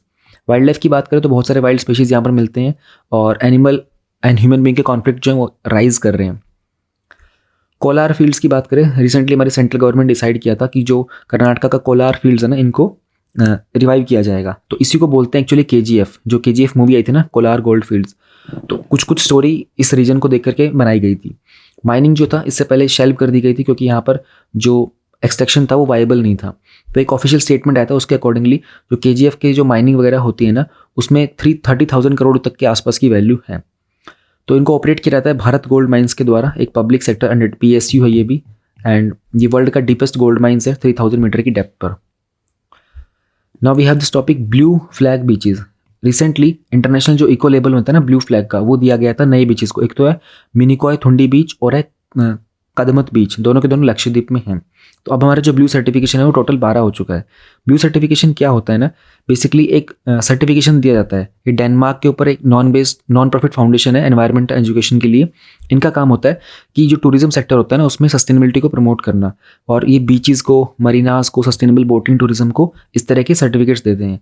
तो ब्लू फ्लैग की क्वालिटी में फॉल करने के लिए वहाँ पर एनवायरनमेंट के कुछ स्ट्रिक्ट नॉर्म्स होते हैं, उनको फॉलो करना पड़ता है। एजुकेशनल, सेफ्टी और एक्सेसिबिलिटी के क्राइटेरिया को फुलफिल करना पड़ता है। तो 4 मेन कैटेगरीज होती हैं। एनवायरनमेंट कैसा है वहाँ पर, वाटर क्वालिटी कितनी अच्छी है, सेफ्टी सर्विसेज है नहीं, एनवायरमेंटल मैनेजमेंट हो रहा है नहीं हो रहा। इंडिया में अगर हम लोग ब्लू फ्लैग बीचेस की बात करते हैं तो गुजरात, दीव, कर्नाटका, लक्षद्वीप, केरला, तमिलनाडु, पुडुचेरी, अंडमान निकोबार में, आंध्र प्रदेश, ओडिशा, यहाँ पर टोटल मिलाकर के हमारे पास ऐसे 12 ब्लू फ्लैग बीचेस हो चुके हैं। टॉपिक नंबर 5.5.22 है वर्ल्ड ग्रीन सिटी अवार्ड। तो हैदराबाद को recently world green city award मिला था, एंड जो रिजल्ट थे इनको अनाउंस किया था international association of horticulture producers के द्वारा। ग्लाइफोसेट जो है गवर्नमेंट ने रिसेंटली इनके ग्लाइफोसेट के यूज़ को बंद कर दिया था एक्सेप्ट पेस्ट कंट्रोल ऑपरेटर्स। तो ग्लाइफोसेट क्या होता है? एक हर्बिसाइड होता है। हर्बिसाइड मतलब जो हर्ब को किल करने के लिए होता है। तो जो एग्रीकल्चर फीड होता है ना, यहाँ से वीड को रिमूव करने के लिए ग्लाइफोसेट का इस्तेमाल किया जाता है। तो प्लांट को बहुत सारे प्रोटीन बनाने से रोक देता है एंड प्लांट की ग्रोथ में भी ये कहीं ना कहीं सपोर्ट प्रोवाइड करता था। अब मेजर कंजप्शन जो है ना वो ऑर्किड्स के द्वारा और प्लांटेशन क्रॉप्स के द्वारा किया जाता है। अब प्लांट को अपनी ग्रोथ के लिए कुछ चीज़ें चाहिए होती हैं, उसकी ग्रोथ को जब ये रोक देगा तो फिर जाहिर सी बात है नुकसान पहुंचाएगा एनवायरनमेंट को। लास्ट हमारा इसमें टॉपिक है new island in Pacific ocean. तो रिसेंटली नासा की जो अर्थ ऑब्जर्वेटरी है उनके अकॉर्डिंगली एक नया आइलैंड फॉर्म हुआ है साउथ पैसिफिक में, जब एक अंडर वाटर जो वोल्केनो था ना टोंगा के पास, उसका इरप्शन हुआ था। तो होम रीफ जो है ये टोंगा कर्माडेक सबडक्शन का पार्ट है। नया आइलैंड जो लैंड मास है क्विकली ग्रो करेगा, 1 से मोर देन 8 एकड़ का साइज़ है इसका, 8 एकड़ तक का। एंड अच्छा, इसमें जो टॉपिक अगर आपका मेंस में आएगा ना वो वोल्केनिक एरप्शन का आएगा, बाकी नए वोल्केनो का नाम वगैरह का तो नहीं आएगा। लेकिन हाँ, इससे पहले भी ऐसे सबमरीन वोल्केनोज जब आए थे 1852 में, 57, 1984, 2006 में, तो ऐसे नए आइलैंड्स बन जाते हैं। अब नीचे से ज़मीन है वो पूरी की पूरा पत्थर वगैरह सब पिघल करके बाहर आता है, बाहर आके पानी से तो ठंडा हो जाता है, तो एक लैंड मास बन जाता है। तो इस तरह के जो आइलैंड्स वगैरह बनते हैं ना, इसमें बेसिकली पैसिव लावा होता है, वो सी फ्लोर पे आ जाता है और फिर वो पत्थर बन जाएगा, है ना, अंडर वाटर माउंटेन बन जाता है, मिलियंस ऑफ ईयर्स तक बना रहता है, और कभी कभी तो सी फ्लोर तक भी आ जाते हैं। तो ये सब चीज़ें हैं, बस इतना ही हुआ है, nothing more than this. That's it for this all. And अभी जो बाकी नेक्स्ट वीडियो आएगी वो 28 को आप लोगों को मिलेगी। बीच में थोड़ा सा डिले रहेगा बिकॉज मुझे सडनली कुछ इंपॉर्टेंट काम से ट्रैवल करना पड़ रहा है।